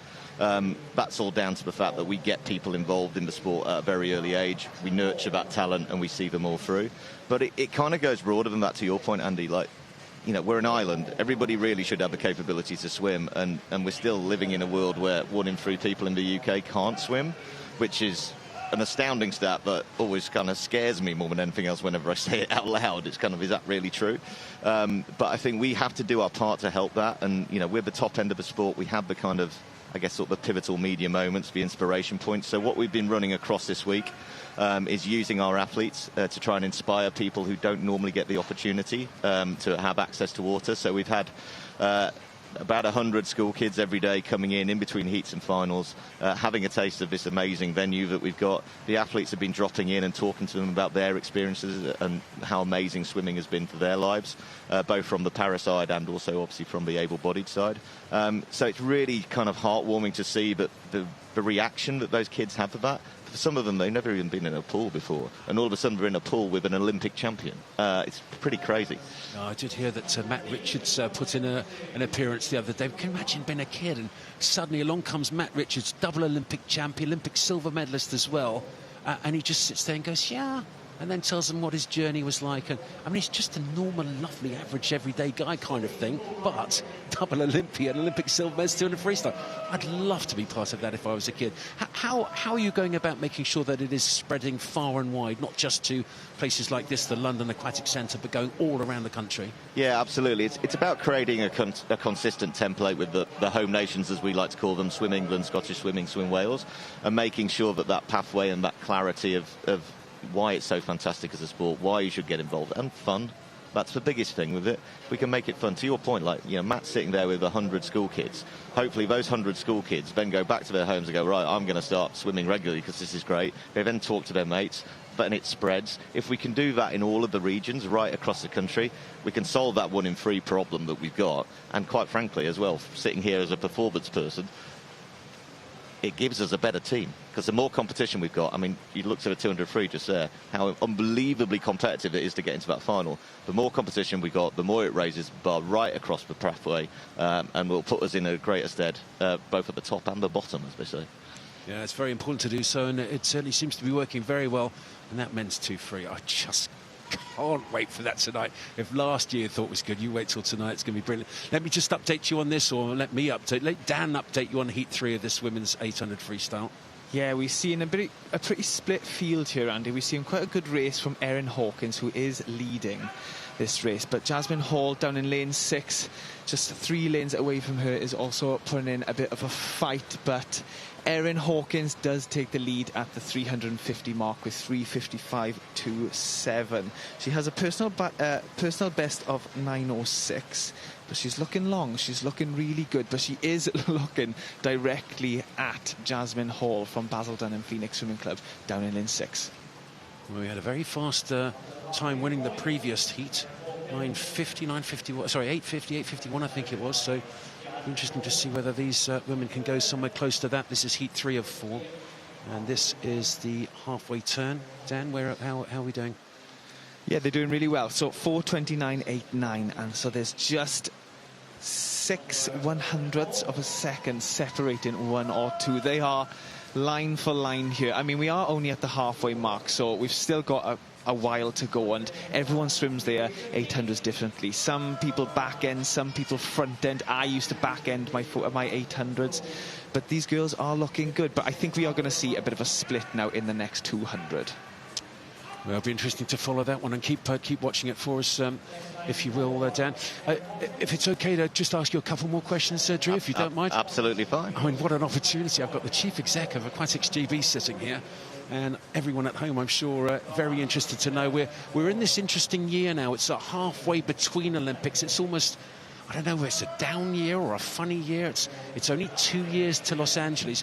What will you be looking for this year to try and make sure that we are using it as a stepping stone to LA? Yeah, it's a really, really good question, and I've actually realised I've broken my golden rule, which is to not to talk about LA too early. So my apologies for that. No, not at all. You crack on. But yeah, listen, it's really, really important that we create a kind of an annual showcase for the sport. And there's always a big global or continental meet that we have every year. Obviously, it's European Championships this year. I get really excited about European Championships, mainly because we're one of the best teams in Europe. So success breeds noise, breeds exposure, breeds interest. I'm really confident that we're going to pick a really fantastic team. We're going to go to Paris and we're going to do really well. And what's really, really critical for me is that we don't see everything through the eyes of it being a training session for LA.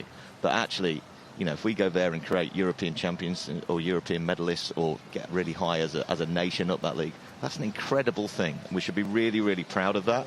So Europeans is a big thing, and obviously we've also got commies on a kind of Scotland, England and Wales prospects as well. So it's a really exciting summer of swimming that we've got to look forward to. And we shouldn't kind of look too far in the future. We should focus on that. Hence why all of the kind of pieces that we're doing around this particular meet is, we're picking a team. So we're a pivotal global meet. And we're going to go out there and we're going to take on your Germanys and your Frances and your Switzerlands and all the rest of it. And I'm really confident that we're going to do well. And we should, be proud of that and really point to that success. So, yeah, it's really, really important that we're driving interest in those moments and we're not just sitting here going, right, Paris was a couple of years ago and everything's about LA. But actually, there's a big moment this summer. Europeans is a fantastic thing, and we really, really want to do really well and get the nation behind us, and why not? Indeed, why not? And having been there myself a couple of times, going through 2 Olympic Games and those cycles, it's an interesting year, that half year between the Olympics, the 2 years past and the 2 years to go. And speaking of 2 years to go, not very long to go here in this third heat of 4 of the women's 800 metres freestyle. Dan, how are we going? You'll be starting to hear the bell now in about 20 metres, Andy, but Jasmine Hall down in lane 6 did really turn on the gas after the 450 mark. She felt like she had more to push going into this last 300. If I was her now, listening to this bell, I'd really be making sure I'd be keeping my stroke efficient. It's so easy when you're tired after 700 metres of hard swimming, your stroke to get really short. And the shorter your stroke is, the slower you go in the water. So really, Jasmine, she just needs to keep that length long. Well, I think she can go a lifetime best if she can bring this home. She's got about 65 metres or so to go in this heat 3 of 4 heats. Just 2 more to go, 1 this morning and then 1 this evening in the final session. And Jasmine Hall of Basildon and Phoenix has done really well here. Up there in 2, Erin Hawkins is going well, but lifetime best is 9:07. Dan, as you said, I think she's going to do that here. Yes, I think she is going to do that. 8:28 in that last turn there. She is looking really good, Andy. She has really kept that stroke long, but she has turned on the gas now. You can see her legs doing that 6-beat kick. She's breathing both sides to have a look where the rest of the field is, but I think she knows she is going to win this, and she has won this race in a time of 9 minutes .92. So close to breaking that 9-minute barrier, Andy. Wow, a lifetime best of 9:07. So initially and first of all, we must celebrate the fact that she's just done a 7-second lifetime best. That's fantastic for Jasmine Hall. Well done. Basildon Phoenix is Jasmine Hall, coached by Dougie Campbell, and I think all the past Olympians, one of the things that Drew will ask him in a second about it, but Drew Barron, the chief exec of Aquatics GB, has done wonderful thing is every living British Olympian has been given a swimming hat with their Olympic number on, a presentation box. It's a wonderful thing to receive. I've had mine. I think you've had yours, Dan? Mine's up on my wall. There you go. There you go. Mine's about to go up, and I think her coach, Dougie Campbell, actually, I'm not sure he's had his yet, so I'd imagine he'll be knocking on your door, Drew, fairly shortly to get his one. But so many people now are just desperate to get hold of those boxes. But Dan, just give us the result of that last heat. This was heat 3 of 4. Jasmine Hall taking the win there in 9 minutes .92. Erin Hawkins in second, and Isabel Hall from the City of Leeds in third with 9:11.95. Again, huge lifetime best for Jasmine Hall of Basildon Phoenix. Well done here. And this final heat this morning, gosh, it's gone really quickly, hasn't it? It's only 12:24 and one heat left this morning. The final heat will be tonight, but Dan, Emily Johnson in lane 4. Yes, the University of Bath. Emily Johnson in lane 4 here. Fastest seed into this heat. She's got a personal best of 8:59. So we nearly saw someone in the last heat break the 9-minute barrier. Hopefully Emily can do the same now.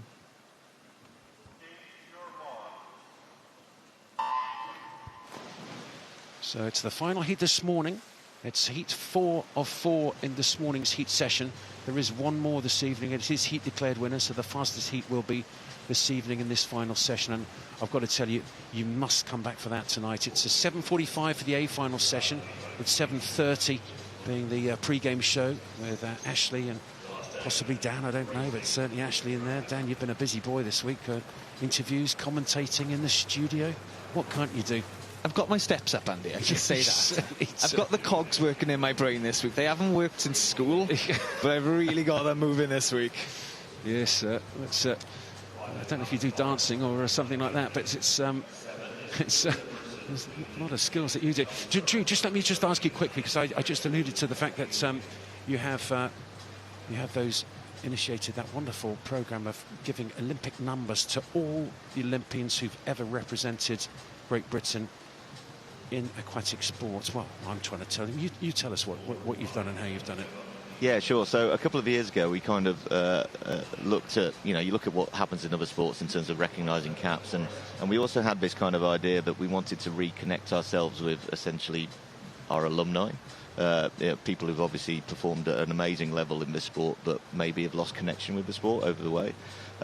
So we basically went back and tracked every single Olympian and Paralympian across swimming, diving and artistic swimming, and essentially gave them all a number. So the first person who ever represented GB from Olympic perspective was number 1, and you go all the way through, and it amounts to around about 1,000 names. So once we'd done that rather painstaking desk research job, and obviously there's always a slight concern if you get one number out, and then it has a knock-on effect on everybody else. So we've checked and rechecked, and then checked again just to make sure that everything was absolutely right. We then basically created a sort of ceremonial moment, if you like. So we did a nice presentation box with a booklet detailing all the names of those 1,000 individuals, and then every single person got if you're a swimmer, you got a cap; if you're a diver, you got a chamois, and it had your official number on and your name, and it was meant exactly for, as Dan has used, to be pinned up on your wall and a moment to be proud of. So we've been kind of handing those out over the last couple of years in kind of batches as we can get people together. And we had a batch obviously last night who came along to the finals, and we gave a little presentation moment and celebrated them, and it's been fantastic to see, because so many of these people didn't probably get the recognition that they deserved at the time, and to bring them back in and say, look, you matter to us as a sport, and we're really proud of what you did, and you should be really proud of what you did, is something that's really amazing to see. So it's had great engagement, and if anybody knows anybody out there who was an Olympian or a Paralympian that isn't aware of this scheme or hasn't been in touch with us, please tell us, because as we delve further into time, as we get into this stuff, sometimes these people are quite difficult to locate. Indeed, I think there's a few people out there who are not quite sure what to do, and they say, oh, I would like my box. What do I think the simple message to people out there who have been Olympians, who are Olympians, you're Olympian for life, who have not yet had their box, they would contact Aquatics GB, would they? Yeah, absolutely, through any of the means necessary, whether going through the website or just ringing the office or whatever it might be. We know exactly how we need to do these things. There'll be a lot of outreach. We're leaning on the likes of yourselves and Dan, your friendship groups and the people that you went to games with. Let's spread the word and get as many people and many of those boxes in the right hands as humanly possible, because it's a lovely moment. It's fantastic to see. And the ultimate aim is to get all 1,000. But yeah, we're on a bit of a journey with that one. Well, you certainly are, and it's going very well so far. I know a lot have got it, and let me say, if you are an Olympian out there and you haven't yet got your box, I have to say, I asked Drew, I really like mine, could I please have mine? And I got it, and I was one of the earlier ones. If you're out there and you'd like yours, please contact Aquatics GB, and they will make sure that it will be rolled out over the next year or two, I would imagine, or maybe 3, I don't know, but I'm sure it'll be rolled out, and you'll all get your your box, and it is quite special. You get a hat with a number and a little booklet, and it's a really special club to be in. And again, once an Olympian, always an Olympian. It's fantastic. Let me just update on this, the fourth heat, Dan, if you've got a second to just tell us who's where.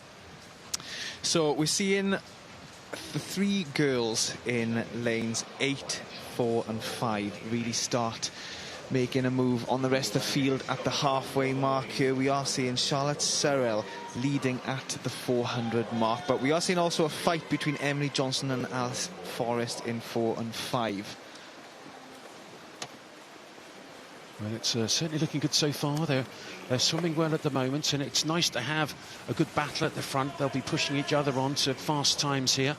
And again, with another 10 swimmers still to come in these heats of the 800 freestyle, but they'll be this evening, in the final session this evening.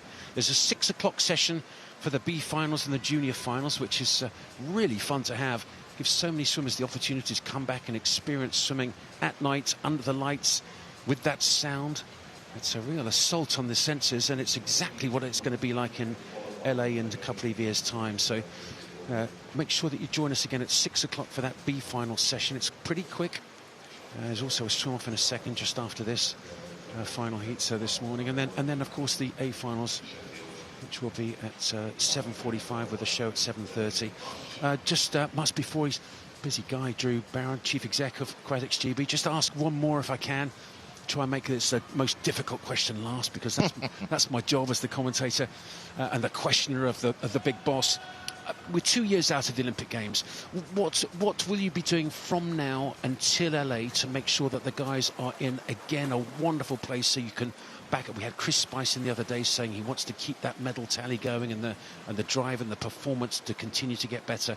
What will you be doing from the very top of the tree to make sure that we go from where we are today, which is such a great place, and continue and maybe even grow the success that Aquatics GB has created over the last few years? Yeah, absolutely. It goes back to my previous point about, right, we want global success and we want to grow the sport. So there's kind of two strands to what we need to look at over the next couple of years. If you look with the performance hat on, which obviously I'm sure Chris would have spoken about at length, is trying to prepare our athletes as best as possible to that environment, which is, as we've said, going to be slightly different to a previous Olympic Games. So, and the same is true, obviously, of the Paralympic Games. So, you know, it's basically trying to almost like recreate as many of those moments as possible, so that when they go there, they have the right venue skills, they can prepare themselves appropriately. So we'll be back and forth to LA quite a bit over the next couple of years in terms of taking athletes out there, doing a few training camps, and really kind of nurturing some of those juniors. We've got some incredibly exciting juniors, like last summer at the World Junior Championships was our best ever result by a country mile, and obviously you're seeing some of them come through now, and you know, they weren't even experienced Olympic Games at all. So if they're going to end up on that team,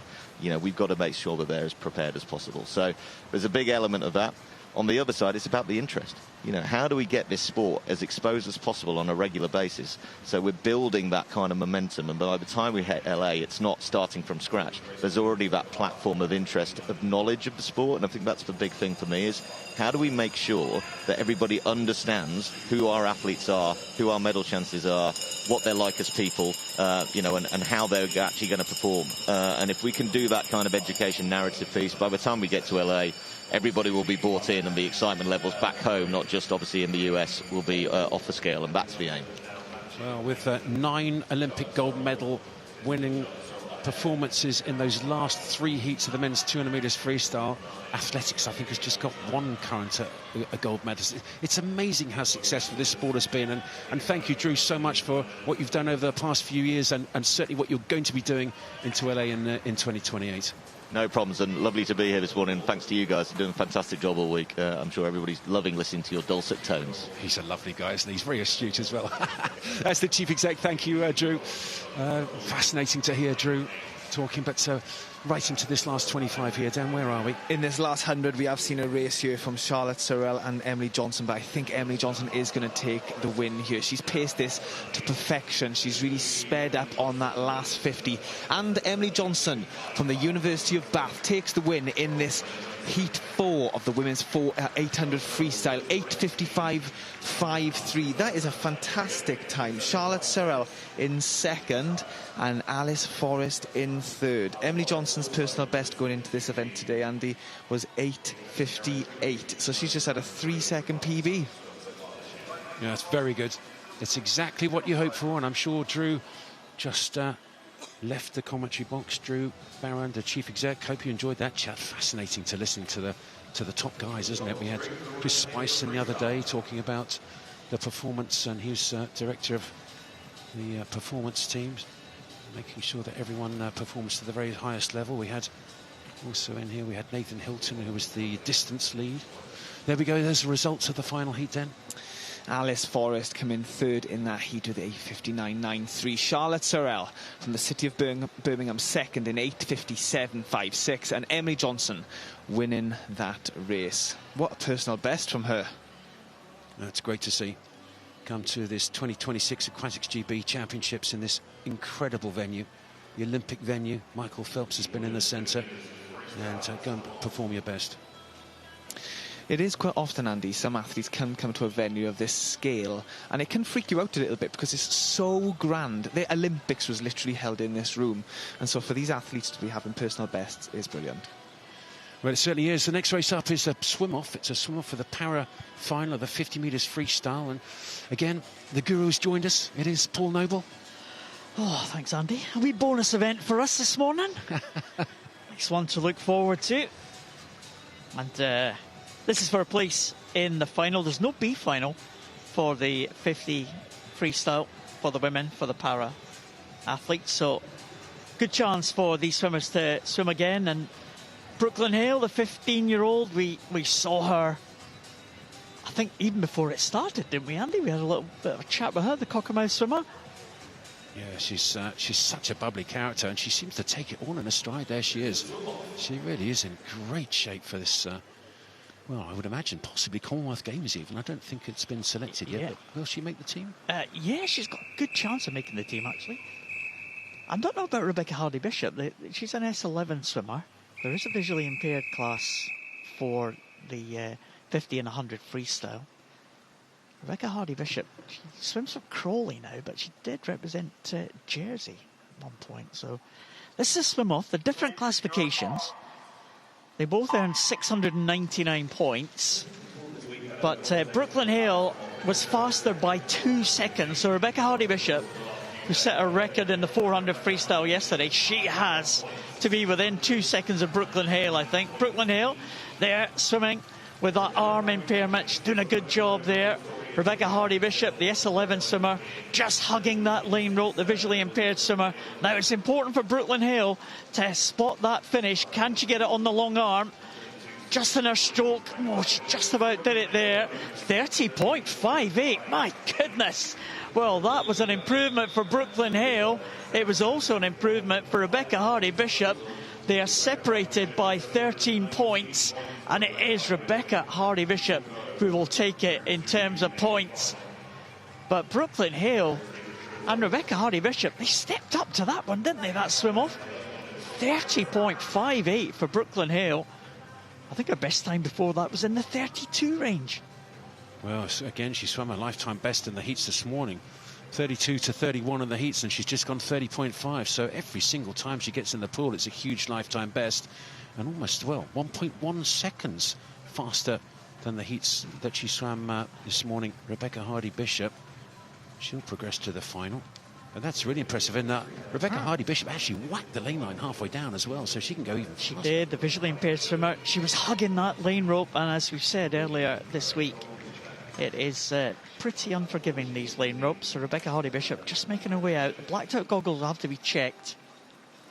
But Brooklyn Hale was in the 31 personal best before that. So she's making her way out of the pool now, Rebecca Hardy-Bishop. What a good swim she had in the 400 freestyle, setting a British record. This 50 freestyle might be a little bit too quick for Rebecca Hardy-Bishop to challenge the record times held by the Humphreys sisters. Blacked-out goggles will be checked before this result can be made official. There she is. Sid swimming now for Crawley. I'm sure she swam for Jersey previously. Wait for confirmation of this result. I think she whacked her finger on that lane line. I think she's hurt it a little bit. Hopefully it's okay. Yeah, see the arm there. Look at the bruise on the arm there, Andy. That is going to be probably lane rope bruises. She was an S12s from her, which meant she didn't have to wear black-top goggles, but her sight has deteriorated. She's moved into the S11 classification. And now she has to wear the black-top goggles, and that's got to make a difference. That's going to be a big difference in competition. It's a big adjustment. I've got to tell you, I think it'll be a really interesting experience for someone like myself or Dan or you to swim with blacked-out goggles. Yeah. See if you can swim straight without hitting the lane line. I'm pretty sure I couldn't. No, it's a skill. It's an absolute skill.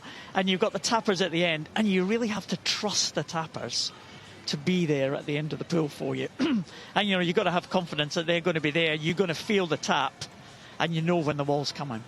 Gosh, you've got to hope that they actually hit you, so to speak. Yeah.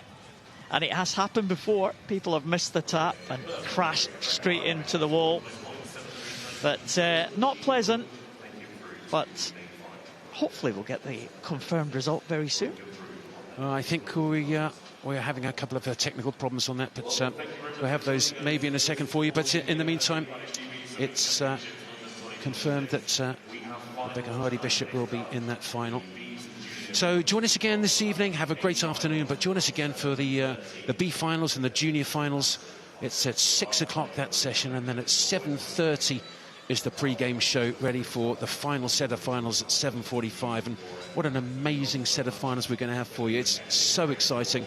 I know there's some great ones in there. The women's 100 metres breaststroke, and it's men's 50 fly. Women's 50 free is always a good one. But that men's 200 metres freestyle, I just cannot wait for that. Dan, looking forward to it? Last one, fast one. And some great para races this evening as well, Paul. Yeah, maybe some more records in prospect. We've had some great 5 days of action so far, and records, I think, almost every single day. So why not on day 6? So join us again. It's A finals at 7:30 with the A finals starting at 7:45. But 6 o'clock for the B finals and the junior finals. Have a great afternoon. It's goodbye from me, Andy Jameson. It's goodbye from me, Daniel Jervis. And from me, Paul Noble. Have a good afternoon. See you at 6.